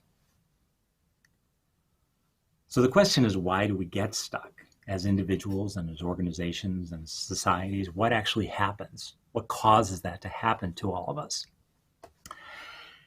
To explain this to you, I'm going to talk to you about fish. And I hope that all of you have some experience with fish. I'm sure you do, but at least you're aware of fish. And so I'm going to tell you a story because for the rest of this presentation, I need you to think differently. And the way I'm going to get you to think differently about something as abstract as reality is I'm going to have you think about fish. You see, fish spend their days living just like this. And I want you to imagine that if a fish were out with all of its friends swimming around doing what fish do and went out to get something to eat and all of a sudden bit on something, and the next thing it knew, it got pulled from the water and it is out in an environment where there is no water anymore, and it is being examined by a creature that has eyes not on the side of its head but in the front of its head. And it starts reaching down its throat to pull out some metal instrument to probe it along, and then it starts taking pictures of it, or some flash starts happening, and then the next thing it knows, it throws it back in the water. Now, if you could imagine, if you were had the consciousness of a human inside of a fish, imagine going back to your friends, trying to explain this experience that you just had, trying to explain to them what just happened to you and how hard it would be to say, you don't get it. There was no water there. There was nothing. There was no water. And these things had arms. They didn't have fins. They had arms that were holding me, and their eyes were in the front, and they were looking down at us. That's the experience of what a fish goes through in a different reality. Because there is this reality that fish face, but if, as I said, a fisherman were to catch one and the fish were able to articulate what happened, it is a completely different reality that is almost impossible to explain. And yet, the fish is exactly the same. So we know that there are at least two different realities for this fish right now. One in its natural environment underwater, and the other one in the one that we all experience, the one that we're familiar with, that we think is our reality. But then there could be a third, because rather than throwing that fish back, what if that fisherman took it to the local aquarium, and for the rest of its life, that fish had to live inside 4 glass walls, artificially light, with other fish that it had never seen before and would never see, because it would never swim in the same habitat as those other fish. And it had those strange creatures that picked it up, that it remembers picking it up with the eyes in front, staring at it from outside in all sizes. And the reason it knows that it's a different reality is every time it tries to swim away, it runs into this glass object, or this object that prevents it, this force field that prevents it from moving forward. Now, you will never think about fish again after this, right? Because the reality is these are 3 different worlds that a fish could potentially live in. 3 different realities for that fish, that if it ever had to explain it to its friends, it couldn't. So the reason I'm telling you this fish story is because we live in those same kind of realities. And you don't even know it or think about it. But our brain does this. You see, we think of our brain like this, like it's a blob of 3.5 pounds of meatloaf on top of our head. But that is not what our brain is or what it does. And if you think about it, everything you perceive in this world, everything, is brought into your brain and constructed for you to understand it. What I'm going to share with you is what our reality is like. Not what that fish reality is like, but what our reality is like, and how it shapes our world and why we become stuck as a result of it. Because there are 3 worlds, 3 realities that we actually live in. One is an affective reality, which has to do with our body and has to do with the monitoring that our brain does to our body. The second is a constructed reality, which is everything we learn throughout our life, from traditions to customs to manners to behaviors to language to everything. It's constructed by our brain over our lifetime. We're not born with anything. And the third one is a social reality, the reality that we all agree to live by or live with. So there are 3, and I'm going to tell you the story through these 3 stories, or through these 3 parts, and I'm going to tell it to you and explain to you why we do get stuck. Because if you are only stuck in one, it is bad, but it is small. If you get stuck in 2 of those worlds, it is far worse. And if you get stuck in all 3, which a lot of people are today, it is very, very bad. So I am going to tell you this story in 3 acts, just like any good storyteller should, and tell you this play. I'm going to tell you the story in 3 acts. So Act 1 is about affective reality. I told you that our brain is not really what we think it is. But if I asked you, if I took your gas gauge out of your car, your automobile, it would be really hard to drive your car, wouldn't it? Because you could have a sense of when you need to fill it up. Maybe you're pretty good at it, but you really have no idea how much gas is actually in your car. And so it's a really valuable thing. It's one of the first things that they have to make sure is always in a car. And yet we run on fuel, human beings do, and we don't have a gas gauge. In fact, we don't have any gauges. And in fact, for all of you who are wearing a smartwatch right now, you're able to monitor with that device more of what's happening to your body than you were born with. That's crazy, right? That doesn't make any sense at all. That as sophisticated as we are, as remarkable as we all are as a species and as creatures, we don't have any way of monitoring what's going on inside of our body. Any of you that are runners, you know this expression of hitting the wall. If you're not a runner, or certainly a long distance runner, there's a period where anyone who runs for a certain period of time all of a sudden becomes overwhelmed with fatigue and wants to stop. They want to quit. Now, if they had a little gas gauge attached to them, or if they had something to tell them how much fuel they have left to finish the marathon or to finish the race, it would show them that they are not anywhere close to being on empty, that they still have a half a tank or even more than that left. And that would be really valuable to us to know that we can keep running. There's not going to be any damage. We have plenty of fuel to go. Just keep running. But that's not what happens. What happens is your body starts getting signals of changes that it doesn't normally like or doesn't normally think are good for it.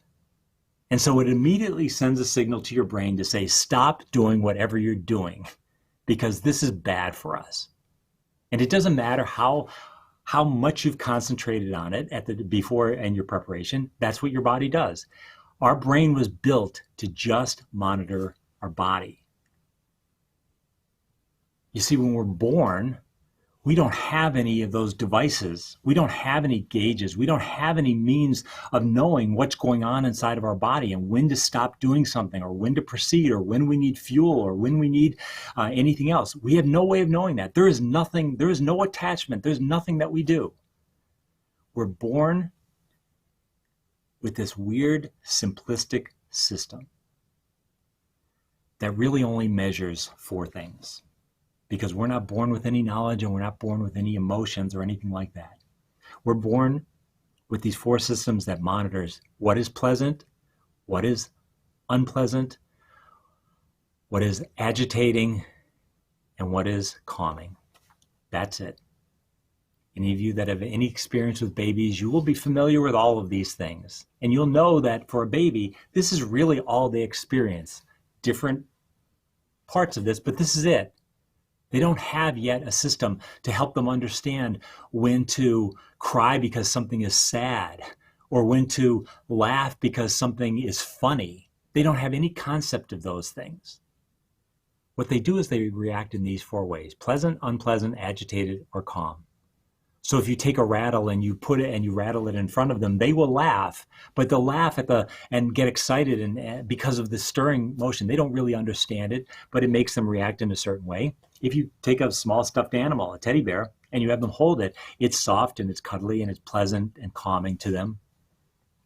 If you take them in a stroller or in a car seat, they don't particularly like it. They're strapped in. It's not all that comfortable for them. It's a little bit cold maybe if it's outside, but they're kind of digging the whole ride that they're getting here. So they're not screaming. They like it. It's fine. They're looking around. They're learning stuff. And then there's times when it is both agitating and unpleasant for both them and for us as well. And that's really the life of a baby.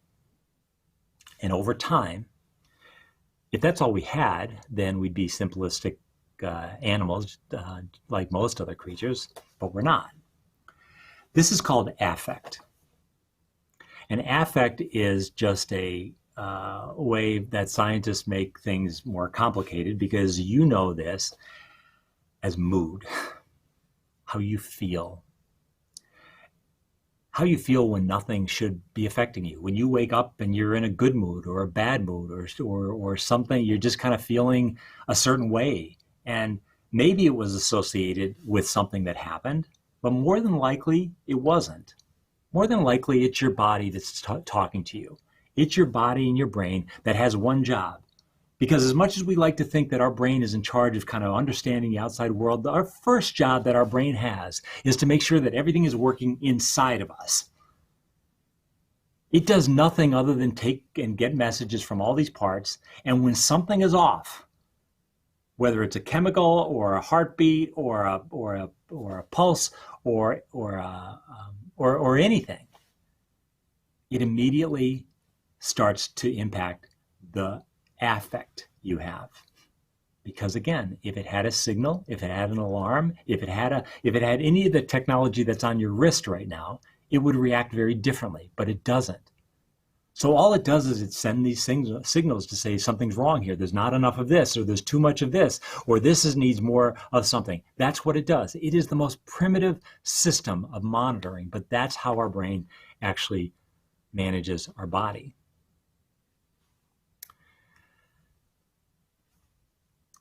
Where this matters, and the reason that this does matter in terms of the way you manage human beings and the way you interact with human beings, I'll tell you two stories about how our mood impacts things. There was a study done of some Israeli judges that showed that if there was this was done a few years ago, but they monitored the sentencing that the judge gave out to the person that was in front of them, either looking for parole or looking to be sentenced.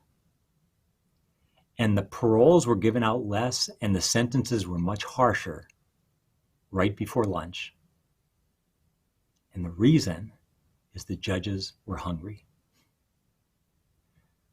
Now that's our justice system, where we are making decisions based on our body, and because what happens is our body feels one way, it feels uncomfortable, it doesn't know how to translate that into our mind, and so it projects it onto what we see and what's in front of us. We're hungry, that doesn't feel good, someone's standing in front of me, they must not be good, they're going to get a longer sentence. There was a study of HR directors that found that more people get hired on a sunny day than on a rainy day, for very much the same reason. Vitamin D you get from being out in the sun. If an HR director or someone interviewing someone is exposed to vitamin D, their body loves it, their body feels really good, they look at someone, all of a sudden that candidate looks much better. So what I'm telling you is that your body and your mood is shaping every decision you make. And sometimes it gets stuck. Certainly happens in the US, where when adrenaline and this change of our body of a police officer or fear, and they go into a neighborhood and their body is feeling some negative thoughts and they see someone, whether they have a gun or not, and they immediately believe that that person is bad or threatening because their body is telling them something's wrong. Not with that person. It is simply an internal thing about the budget of your body and the way it monitors and all the internal workings of it. It's why weight loss is hard. It's why we quit things after 2.5 months of New Year's resolutions. Because our body starts feeling uncomfortable, depriving it of calories and working out its muscles. Our body starts to tell our mind, indirectly, stop doing this. It is easier to go get a big piece of pie. That would be better. And so that's what we do. It is the world we're living in today, and why you should understand that if you are going to subject people to conditions that's going to impact their body, either literally with a virus inside of it, or the conditions that they have to live with dealing with it, it's going to cause their body to react, and everything they then experience, including their job, will be impacted by that as well. Because their body is saying, this doesn't feel good. Happens with Zoom. But the Zoom fatigue is real, because if I am tired of all of this, if I don't want to do this anymore, if I'm tired of looking at a screen, and all of a sudden you're on my screen, much like those judges with the prisoners in front of them, they stop feeling the same attachment to you. That's why as managers of teams, you should be aware of this, and and people as leaders within organizations, that there's a reason that thing like this concept of work-life balance matters. Why having programs that encourage healthy behavior matters. Why seeing if someone is feeling bad or always negative or always kind of critical, there's a possibility, not always, but there's a possibility that it's their body that's speaking to them, that it's their health, and they may not even know it.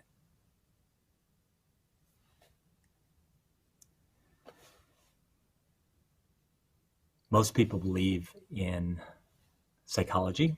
I'm a cognitive scientist. I believe in the opposite. I think that psychology comes from the workings of our brain, not the other way around.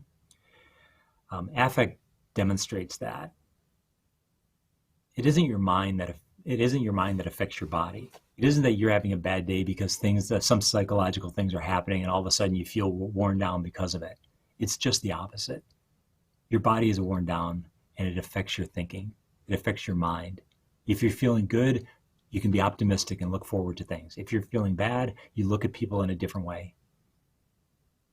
So having a plan for people's health is not arbitrary and it's not superficial. It is impacting the way they do their job and the way they like their job as well.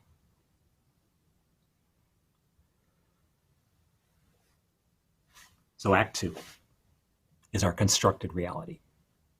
Because the first reality has nothing to do with the outside world. It is the way our brain is monitoring our body and then projecting that out onto the outside world. That is a very real way we live. But there's a second way too, which is the constructed reality that we all have. I don't know how most of you are feeling when I put this on the screen. I know the reaction that I get when I'm in front of a live audience. They don't like it very much. They can't wait for me to take it off, and they're turning away and saying, please, would you get this giant tarantula off the screen? Because you think it's disgusting. He thinks it's delicious. Now, some of you may think that this is worse and you want me to take this off the screen. But understand that this is constructed reality, what you just lived through. The reaction that most of us have to seeing a spider comes out in fear. That is not born into us. Most people, or a lot of people, believe that somehow we have this fear, this innate fear of snakes and spiders and things like that. It is not true at all, as this little Indonesian boy will tell you. Because if you're taught that this is a delicious or a delicacy, then that's how you think of giant tarantulas. Sorry for that. I'll bring it closer to home on how constructed reality works.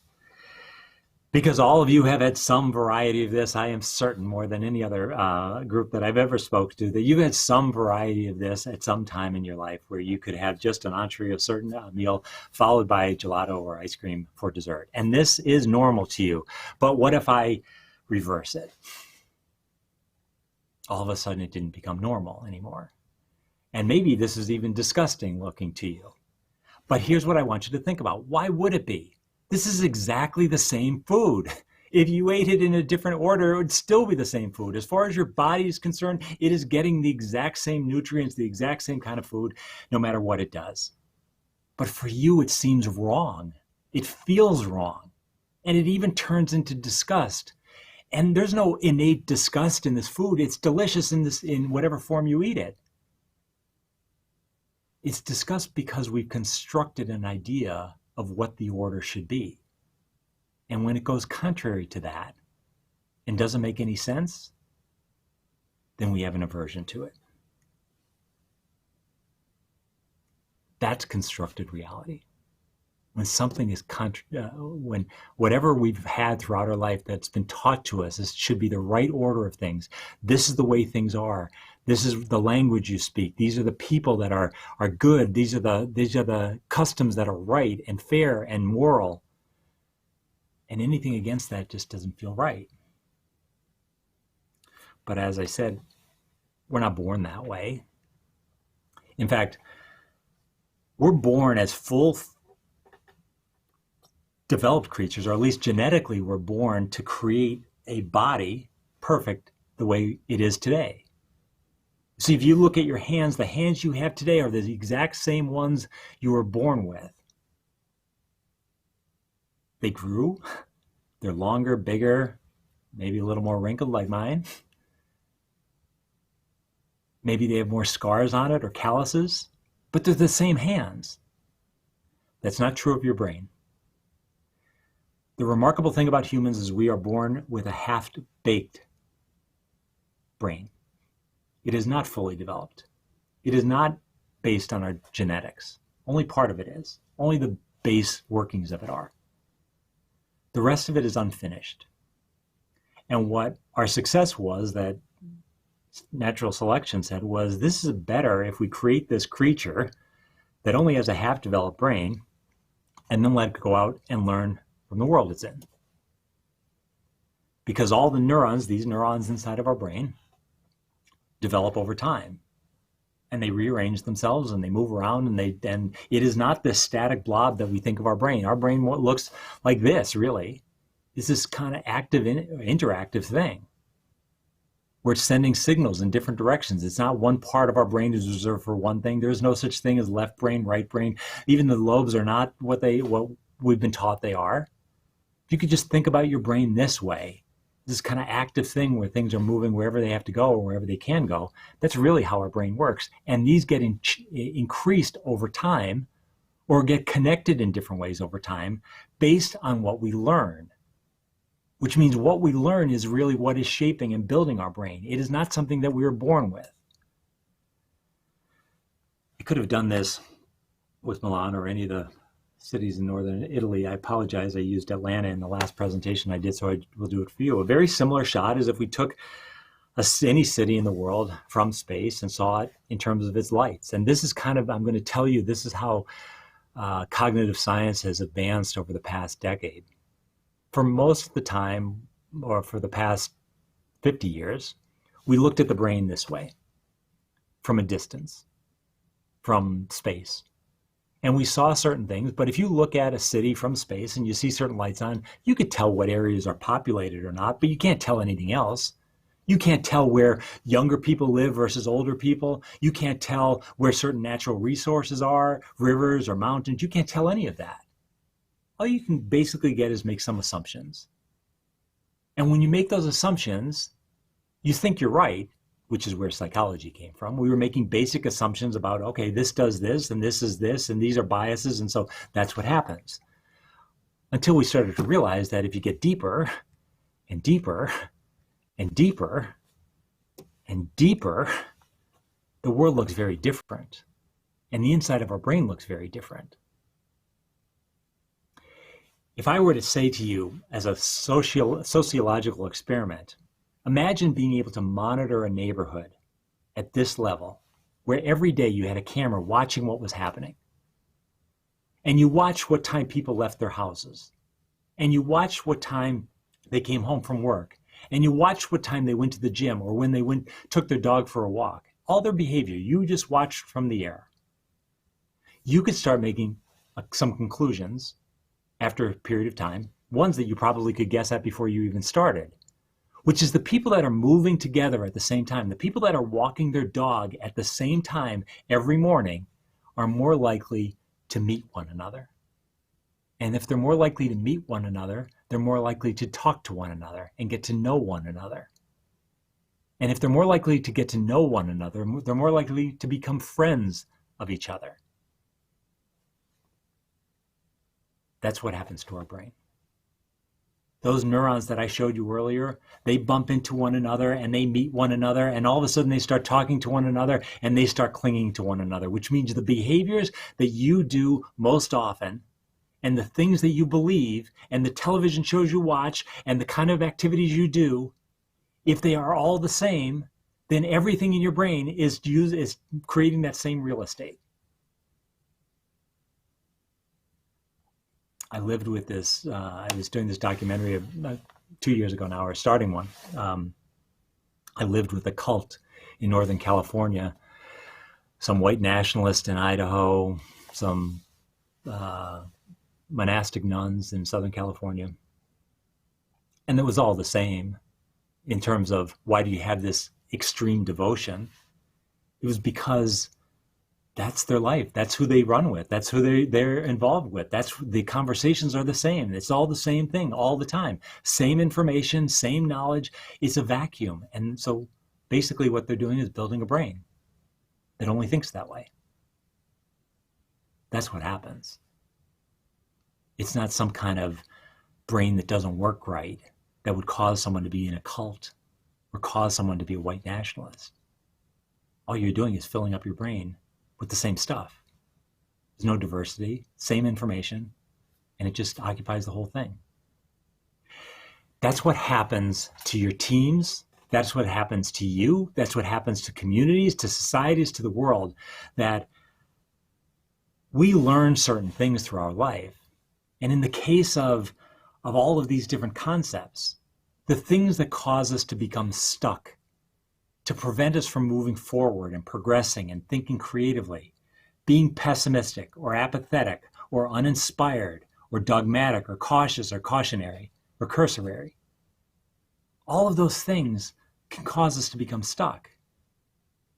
And the other side of it is how we become unstuck. Every one of those societies, Athens on the incline, Florence on the incline, were all the things on the right-hand side of this column. Savonarola and Sparta, all on the left side. And if you think about the world, it's splitting up this way too, right now. Some people are optimistic about what we can do and what we need to change and what the future should look like. And other people want to bring it backwards. Can't we just go back to the way things were? And that's how you get stuck. But you came here to find out how to get unstuck. So I'm going to talk to you about to close this off, I'm going to talk to you about the three things here on the three of these things. Optimism, how to be curious, and granular thinking. And they offset pessimism, dogma, and cursory thinking. Pessimism is something I know you're all familiar with. I know that your teams, people you work with, you've encountered lots of people who are pessimistic. There are a lot more people today that are pessimistic. And so the question is how you get them out of it. The one thing that they forget is that the future isn't predetermined at all. There's no future that we all could say is going to happen. We decide what it's going to be. We make the decision what the future will look like. And so are we? Or are we just kind of letting it happen and hoping it turns out right?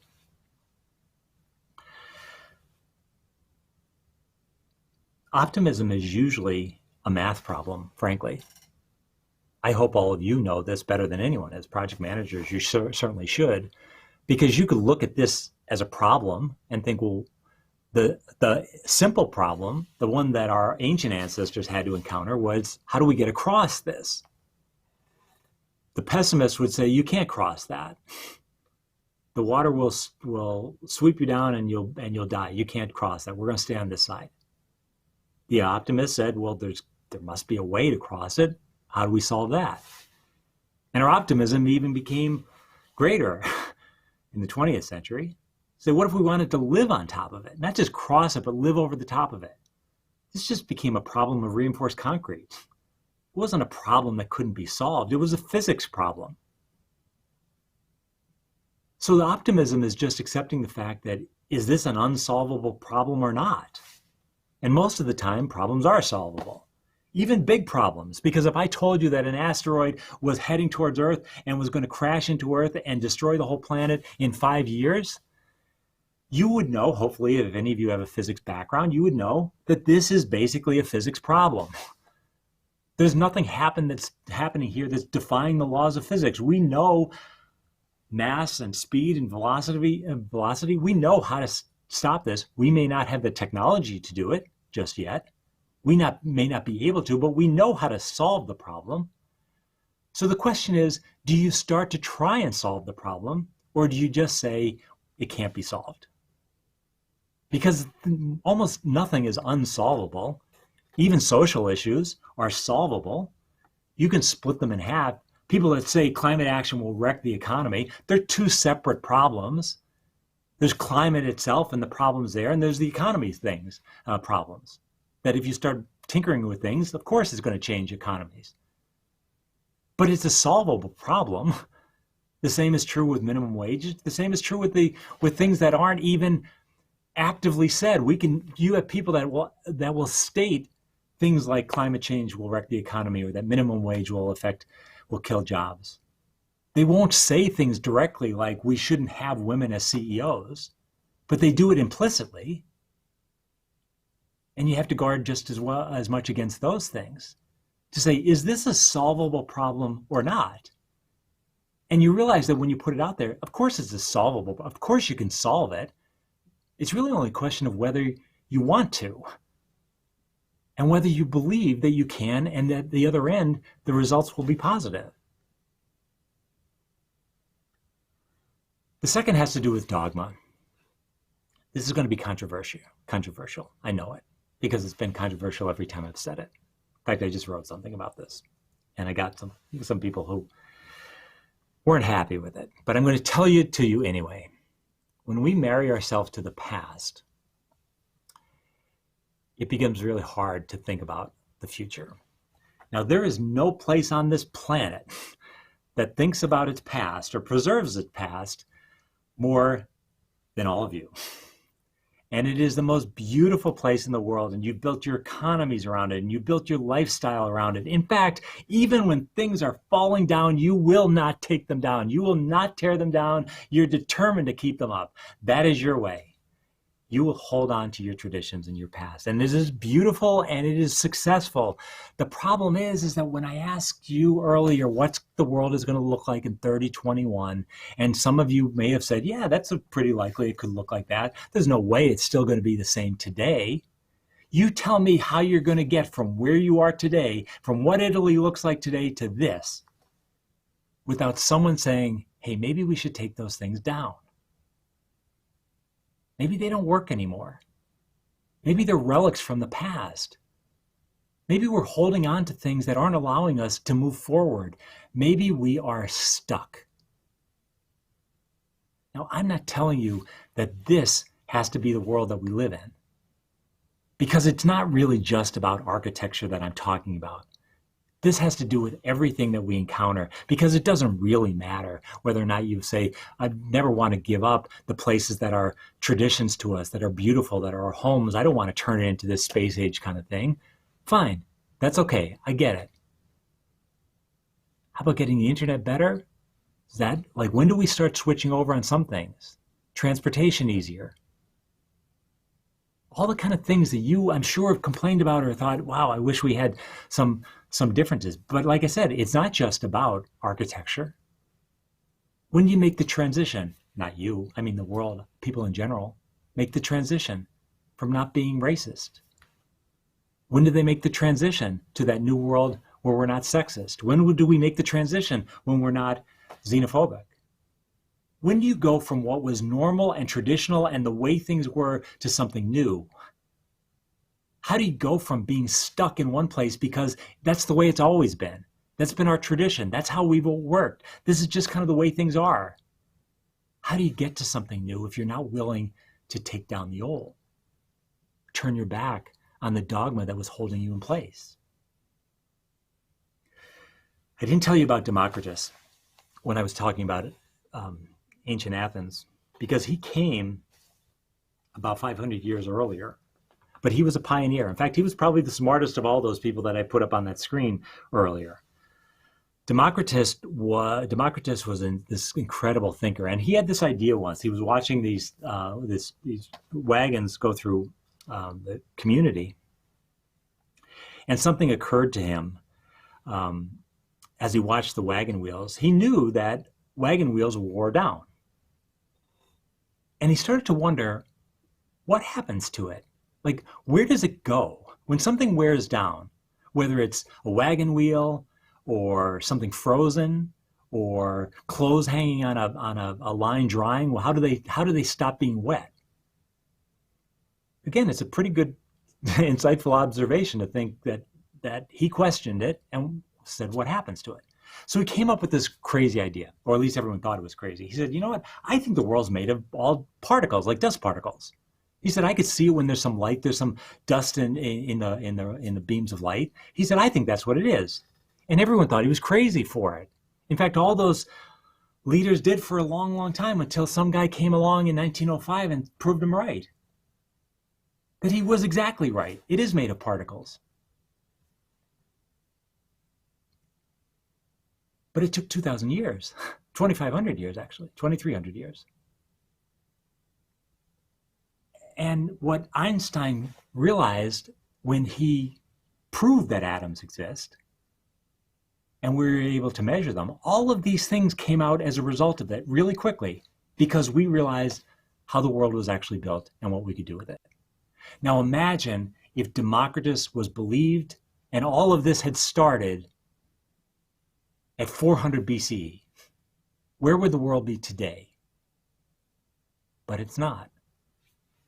And it's not because Democritus, who was unstuck and a thinker about what actually is happening, questioning dogma and questioning the way things were, had people who were stuck, believe it or not, who believed in tradition, who believed in dogma and said, he's wrong, that doesn't work. Then Sparta came along and said, let's burn all that down and everything he wrote, let's destroy all that. No one's going to read this and they're not supposed to read any of this. And then Christianity came along with the Roman Empire and said, well, we can't have that. We can't have us believing that it wasn't God that did all of this. We have to make sure that we protect and preserve the fact that our dogma and our tradition, what will people think? And it wasn't until Einstein came along as another unstuck thinker to say, what if he was right? Eventually, Einstein had his own group he had to deal with, his own group of people who were unstuck, or stuck rather, who wanted to believe what they did. So this is a touchy thing, because as much as we love nostalgia, as much as we love traditions, as much as we love best practices, what you really need to make sure you do is think about, how do I break free? How do we start to pull away or peel back from the things that we've always done? The things that are normal and familiar and everyone feels good and warm and fuzzy about. How do we start challenging those things to look forward, not backwards? It has to be a deliberate effort because there is a good feeling about looking backwards. It is safe and comfortable and familiar. If you don't do it deliberately, it doesn't happen on its own. It is the reason we look at these places that are unfamiliar and we don't want to enter them. And why? And I apologize for all the middle-aged white dudes on this thing here, but it's kind of the way science was, because it was stuck for a long period of time. But the only thing that these guys did was question dogma. They questioned tradition. They said, what if the world is made of particles? What if the Earth isn't the center of the universe? What if we are programmed with some genetic code that creates us in a certain way? What if life doesn't spontaneously get created? Every one of them just did that. But to do that, they got criticism from whether it was their peers or the church or the science community to say you're wrong or crazy. But you have to start peeling away from the past if you want to move forward and get unstuck. The last thing I'm going to tell you about is granularity. If I sent you to any store, paint store, and said, can you get me a can of blue paint? What would you come back with? It's a good question, right? Because you wouldn't know what to come back with. Because blue is not blue. Blue could be any of these colors as well as lots of others. Same is true if I asked you, what do you see here?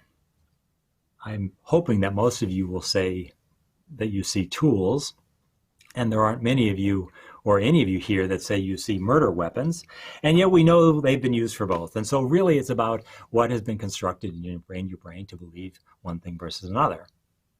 Well, the same thing is true with emotions. Our emotional concepts are created and constructed in our brain, which means just like blue Happy doesn't mean happy, one thing, or upset or confused or stressed or any of the feelings that your team and your colleagues feel on any given day. You need to be granular about what those things actually mean if you want to manage them and if you want to understand them. As a side note, if you have kids, young kids, I would encourage you not to buy any of the books on the left, the simplistic books. Read them big books. Make them read big, important books that have big words that cause them to say, what does that mean? Because not only will you expand their vocabulary, you do something that plays right into granularity, which it expands their empathy. Because the more I know that happy doesn't mean happy, which is what big books do because they take you into places that simplistic books don't, then you can start to understand that the person sitting in front of me one day that is telling me that they're stressed will cause me to look at a granular level about what that actually means and how I can help them, instead of just assuming that I know what it means because I only know stress to mean one thing. Finale here, social media. I'll go through this quickly. Sorry for using dollar bills instead of euro, but if I showed you this, if I gave each one of you in the audience right now one of these, you'd probably be happy because you've accepted the fact that that's worth $100. But what if some of you decided that that is not worth $100? That is only a commodity of paper and cotton and linen that is worth about 1 cent or 2 cents at most. Who's right?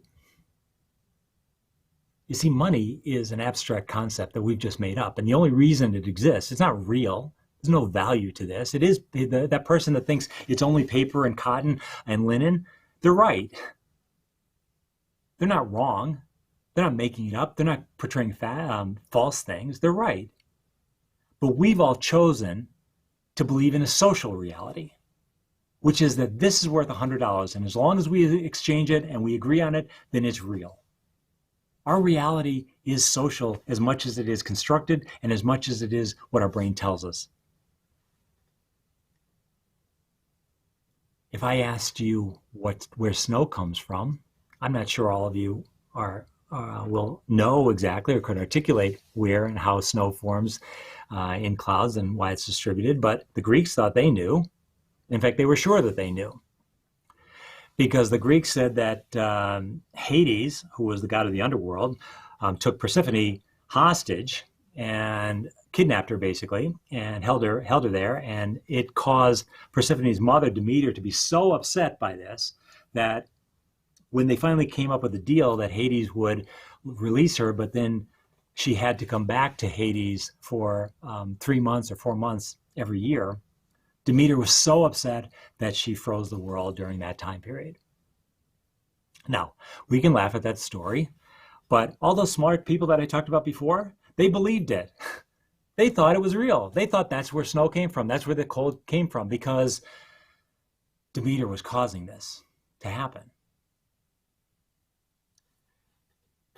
Because the social reality meant that that's what they accepted. So this idea that we keep hearing that unfortunately started in the United States, I think, about fake news and alternative facts and all this kind of stuff. The only reason society works, whether it's whether it's your family level society or community or your country or the world itself, is if the vast majority of people agree on the same social reality. If we're all going to agree that $100 is $100 bill is $100, worth $100, that's good. If we get half of society saying it's not, we have a problem. And that is the problem we have today, is people are adopting their own set of social reality. And it doesn't necessarily mean it's wrong, as much as we may disagree with it. It is not wrong. It is different. And social reality only works when you have a large enough consensus, which is why this company is so bad. because we never know what the real consensus is, what most people believe and choose to believe social reality is. Companies like this are deliberately creating alternative facts and algorithms to elevate alternative facts in order to get viewers, in order to get clicks, in order to produce more money. We have a distorted view of what real social reality is, what everyone really believes and agrees on. And social reality is real. Like I said, you can find the truth or some truth in what people who are saying things that you think are completely crazy. There's some truth to their beliefs. What you can't have as a functioning society is have an equal dispersed number of social realities. You need a majority of some. Right or wrong, whatever they are, that's what they have to be. And unfortunately, we're living in a time where people are deliberately messing with our brain and how it actually does that. The last thing I'm going to say to you, here's an exercise you could do with your organizations, with your teams. Because social reality gets built within cultures of teams as well. If I asked all of you right now to draw a bouquet of flowers, I'm not sure how many people are sitting in that room. It looked like 30, 40, 50, 100 people. I guarantee you, if I gave you a few minutes to do it, just as you could do this with your teams, have them all draw a bouquet of flower, give them no direction other than this, you will get, as many people that are in the room, that number of different kinds of flowers. That's what you will get, and you know that, but that's fine. Then ask them to do something different. Ask them to draw Van Gogh's sunflowers. Here's what will happen. You will still get different variations, but they will all look or try to look or be similar, as somewhat similar to Van Gogh's flowers. They will try to arrange them in the same way, have the same number. They will do some things that will be completely unique in their own, but they will follow a model that you gave to them. That's what you do with culture. That's how you create social reality. It doesn't mean making everyone conform to the same ideas and they don't have room to express themselves. But if you don't give them some kind of structure to the whole thing, they will make up their own and you will end up with 100 different flowers. And it's really difficult to manage that. So I'm going to close here by giving you a last warning on what actually happens when you lose your social reality, when you lose your constructed reality, and when you lose your affective reality. Easter Island was thought to be, during the 1970s, this remarkable place. A lot of theories thought that there were aliens that had settled on Easter Island and created these statues that we're all familiar with. They were convinced of that because they looked at Easter Island and thought, well, how in the world could a primitive people have created these statues on a basically remote, empty island, 2,000 kilometers from any other island? There were no trees. There was nothing else there. There was no way that they could have done it. There was no signs of them on the island or being lost. And so people in the 1970s, which like to believe conspiracy theories even more than today, were convinced that aliens had created Stonehenge and created Easter Island. That's not what happened. Easter Island was a static society, much like Sparta would have been, much like if Savonarola had settled this place. It was basically a backward-thinking place because Easter Island was covered with trees. We know that now from geological studies. It was covered with trees. It was it had all the same resources that every other island in the South Pacific had. Instead of thinking about what they can do to maintain their lifestyle, they were farmers. They cut down the trees. They planted stuff. They caused erosion. They kept cutting down more trees. They planted stuff. They caused more erosion. They cut down more trees. They planted stuff. They caused erosion. That's what they did. Instead of thinking, hey, maybe we should turn these trees into boats to go to a different island. Hey, maybe we should take the boats and the trees and strip them down and turn the bark into nets and use them to catch fish and do some other things. Let's diversify ourselves. Let's solve this problem, because it seems every time we plant something, we get a couple of years out of it and then the soil is no good and we have to move to the next place. And it looks like we're running out of trees. and eventually they were all going to be gone. You would think that that's what they did, but they didn't do that. What they did was, as they started running out of trees and as their land became less, they were able to plant and garden less, they decided to panic and turn to dogma and realized that the best answer to this solution was to turn to some god or gods. And so let's build statues of them. And maybe they'll appreciate the fact that if we build statues, they will come and save us. And as things became more dire and more people were starving and less of the island was habitable, they built bigger statues, because the biggest statues on the island were the ones that were never even moved, because they were starting to cut down the trees to roll the statues to the location at the very end where they wanted to place them. Sorry about the math. Read my math. This is a warning for all of you. Do not become Easter Island. Do not turn to dogma to answer your problems. Do not keep doing the same things over and over again. Do not think that somehow the problem gets solved by you just wishing it away, regardless of how remarkable the things that you're producing to get there look. So thank you all very much. I appreciate the invitation. I appreciate you. I'm sorry again that I couldn't be there. I hope it was all understandable. Thank you. Thank you, James, Elisa, and I, and the Northern Italy Chapter. Thank you for your presentation. Unfortunately, we ran out of time, so we don't have time for questions. What I can tell you, in any case, please come to visit Italy, and you will see and you will appreciate the difference between Italian spaghetti and Australian spiders. This is my final comment, but thank you a lot for many inspirational thoughts, and we will do our best. And if we have some questions, probably we can address you through email or other media. Thanks again from all the people in the room.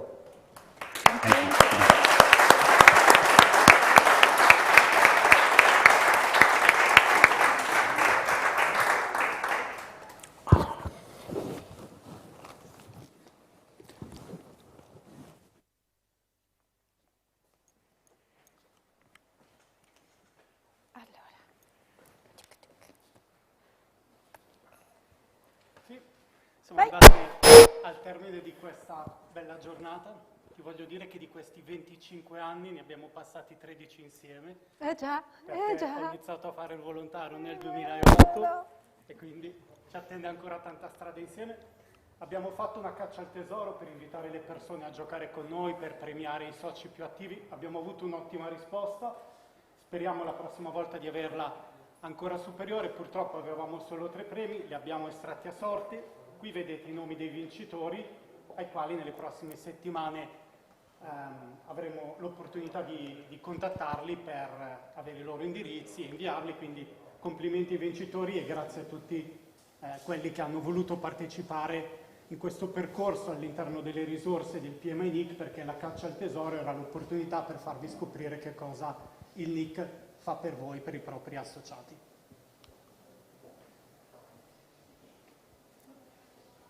Sì, scusate. Allora, giusto 2 parole, alla fine ci si rilassa, è questo.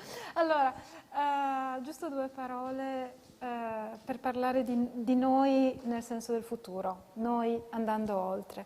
La primissima parola è ponte. Ponte perché il NIC ha una storia... Ups, grazie. Scusate. Ho detto, alla fine ci si rilassa. Allora, 3 parole per pensare al futuro. La prima parola è ponte. Ponte perché il NIC ha sempre voluto creare un ponte con il suo territorio di riferimento. È un ponte che vogliamo mantenere, anche se, come alcuni di voi avranno già letto, abbiamo deciso di perseguire quella che noi chiamiamo l'agilità organizzativa, riorganizzando i branch in 3 grandi branch. Quindi avremo un branch a ovest, un branch al centro e un branch ad est. continuando però in quella che è assolutamente la nostra tradizione, la nostra volontà di creare un ponte fra la nostra associazione, che è globale, e l'eccellenza del nostro territorio. Ma in realtà forse anche devo usare il microfono. Mi sa di sì. Ok. Quello che vogliamo creare all'interno del NIC è quello di rendere il NIC un hub di idee, di collegamenti. Prima abbiamo parlato proprio di connettersi, è quello che vogliamo fare con i nostri soci. Per esempio quest'anno abbiamo lanciato anche The Hub, che abbiamo sottotitolato Connecting Ideas to Project. È un'opera aperta a tutti, abbiamo un comitato editoriale che scrive e che ringraziamo all'interno di The Hub, ma è una piattaforma aperta a chiunque abbia un'idea, un'intuizione, un progetto che voglia condividere, un'idea che voglia ispirare altre persone, perché la nostra ambizione è proprio quella di continuare a connettere le idee e connetterci all'interno del NIC. Che poi la connessione è la nostra idea di comunità, una comunità che tutti lo sapete benissimo vive grazie all'impegno dei volontari, e rispetto a questo quella che noi nel nostro modello organizzativo abbiamo chiamato valore sostenibile e in generale sostenibilità, anche di quello che naturalmente riusciamo a fare e che riusciamo a fare grazie all'impegno quotidiano di tantissime persone. A questo proposito vi ricordo che sono aperte le elezioni per il comitato direttivo, che fino al 3 novembre è possibile candidarsi, quindi insomma è il momento giusto per farlo. E poi siamo arrivati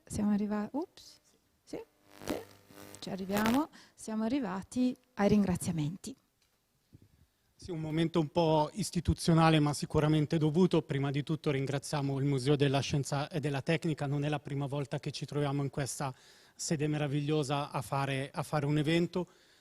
Oggi si è spesso parlato anche di Leonardo, si è fatto riferimento a Leonardo, ecco il Museo della Scienza e della Tecnica è dedicato a Leonardo. Noi siamo particolarmente vicini perché il nostro logo rappresenta proprio l'uomo vitruviano, un'opera d'arte di Michelangelo che è un po' di ispirazione, di trade-off ai project manager, soprattutto del NIC.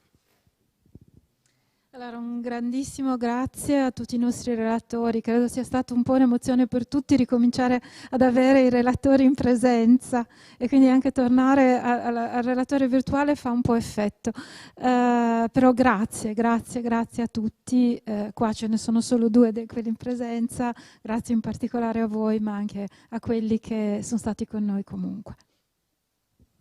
E infine grazie ai volontari, in questo caso del 25esimo, quindi che hanno aiutato a organizzare questo evento. Non dimentichiamolo mai che tutto quello che il NIC fa, dalle PDU che vengono accreditate automaticamente, ai podcast, agli eventi, alle idee, è tutto elargito da volontari che dedicano parte del proprio tempo all'associazione. Appunto noi ci conosciamo da diversi anni perché comunque far parte dell'associazione, dare il proprio tempo volontario in base a quello che abbiamo è un arricchimento personale, professionale, anche un modo di fare networking e migliorare le proprie capacità e crescere. Quindi grazie ai volontari del 25esimo e a quelli che ci aiuteranno anche nei prossimi eventi. Giusto sui volontari del 25esimo, in realtà abbiamo iniziato nel 2020, quindi stiamo parlando delle persone che hanno fatto una prima analisi, stiamo parlando delle persone, della volontaria che ha disegnato, i volontari che hanno disegnato il logo e poi l'abbiamo scelto, i volontari che in questo anno hanno avuto le varie idee, i volontari che oggi hanno dato una mano, quindi c'è veramente stato tantissimo lavoro per celebrare insieme, questa era l'idea di comunità. Però ci sono altre persone che non sono volontari ma che sono stati assolutamente indispensabili. Sono Martina, Piero, Dario e tutto il team che vedete lì. Gli fate un applauso per favore perché sono stati meravigliosi.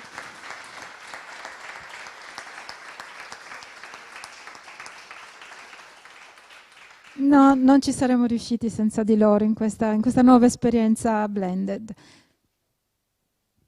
E infine un ringraziamento a tutte le persone che stanno ascoltando da remoto, che hanno posto le domande, che stanno facendo dei contributi, dei commenti, che stanno partecipando anche in maniera attiva, anche se da remoto. Non dimentichiamo che l'evento non si chiude qui, ma continua con un momento di network. Il collegamento rimarrà aperto ancora per circa mezz'ora per permettere uno scambio di idee, di commenti, una interazione continua. Detto questo, grazie e a presto, alla prossima. Alla prossima.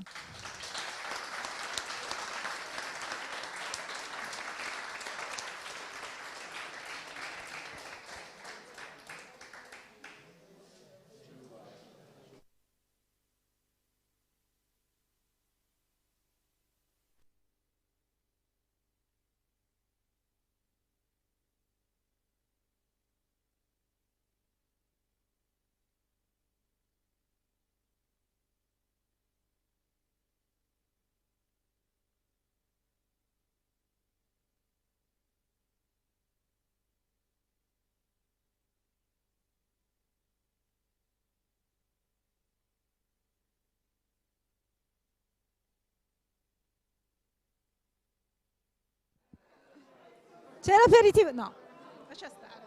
Tanto lo so, questo è vero, lascia stare. Scusate, prova.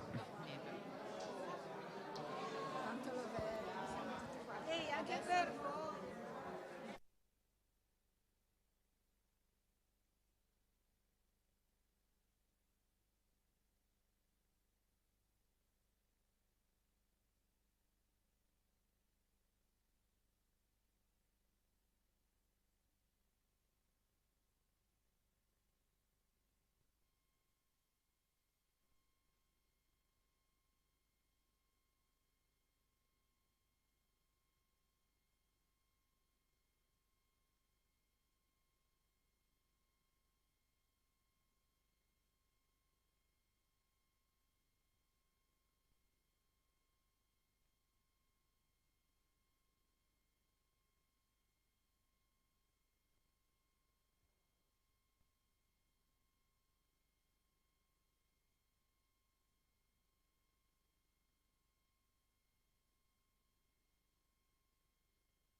Buonasera a tutti, siamo arrivati al momento conclusivo e adesso c'è la possibilità di esprimere il vostro voto su Mentimeter, quindi potete inquadrare il QR code che vedete e altrimenti entrare sul sito www.menti.com e digitare il codice che vedete nella slide. La domanda è: quanto vi è piaciuto questo evento? L'evento era coerente con la descrizione pubblicata? E le tue aspettative sono state soddisfatte? Ho visto che già alcuni di voi sono entrati nel sondaggio e hanno avuto modo di valutare l'evento. Lascio ancora un minuto per poter valutare.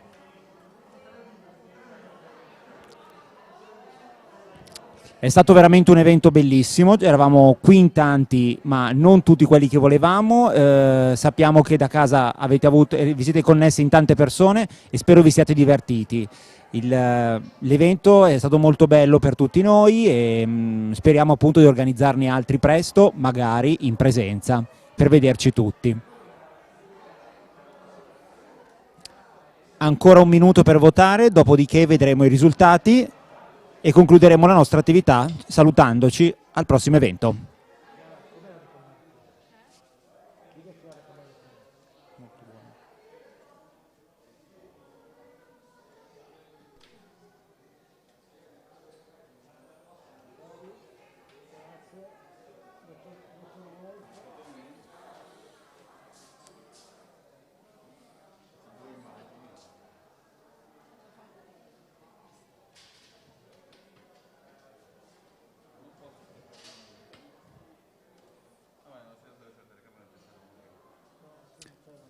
Iniziamo a mostrare i risultati prima che finisca il tempo.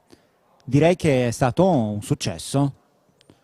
L'evento è piaciuto molto è risultato coerente con la descrizione pubblicata nell'invito e la maggior parte di voi ha ritenuto che le proprie aspettative sono state soddisfatte.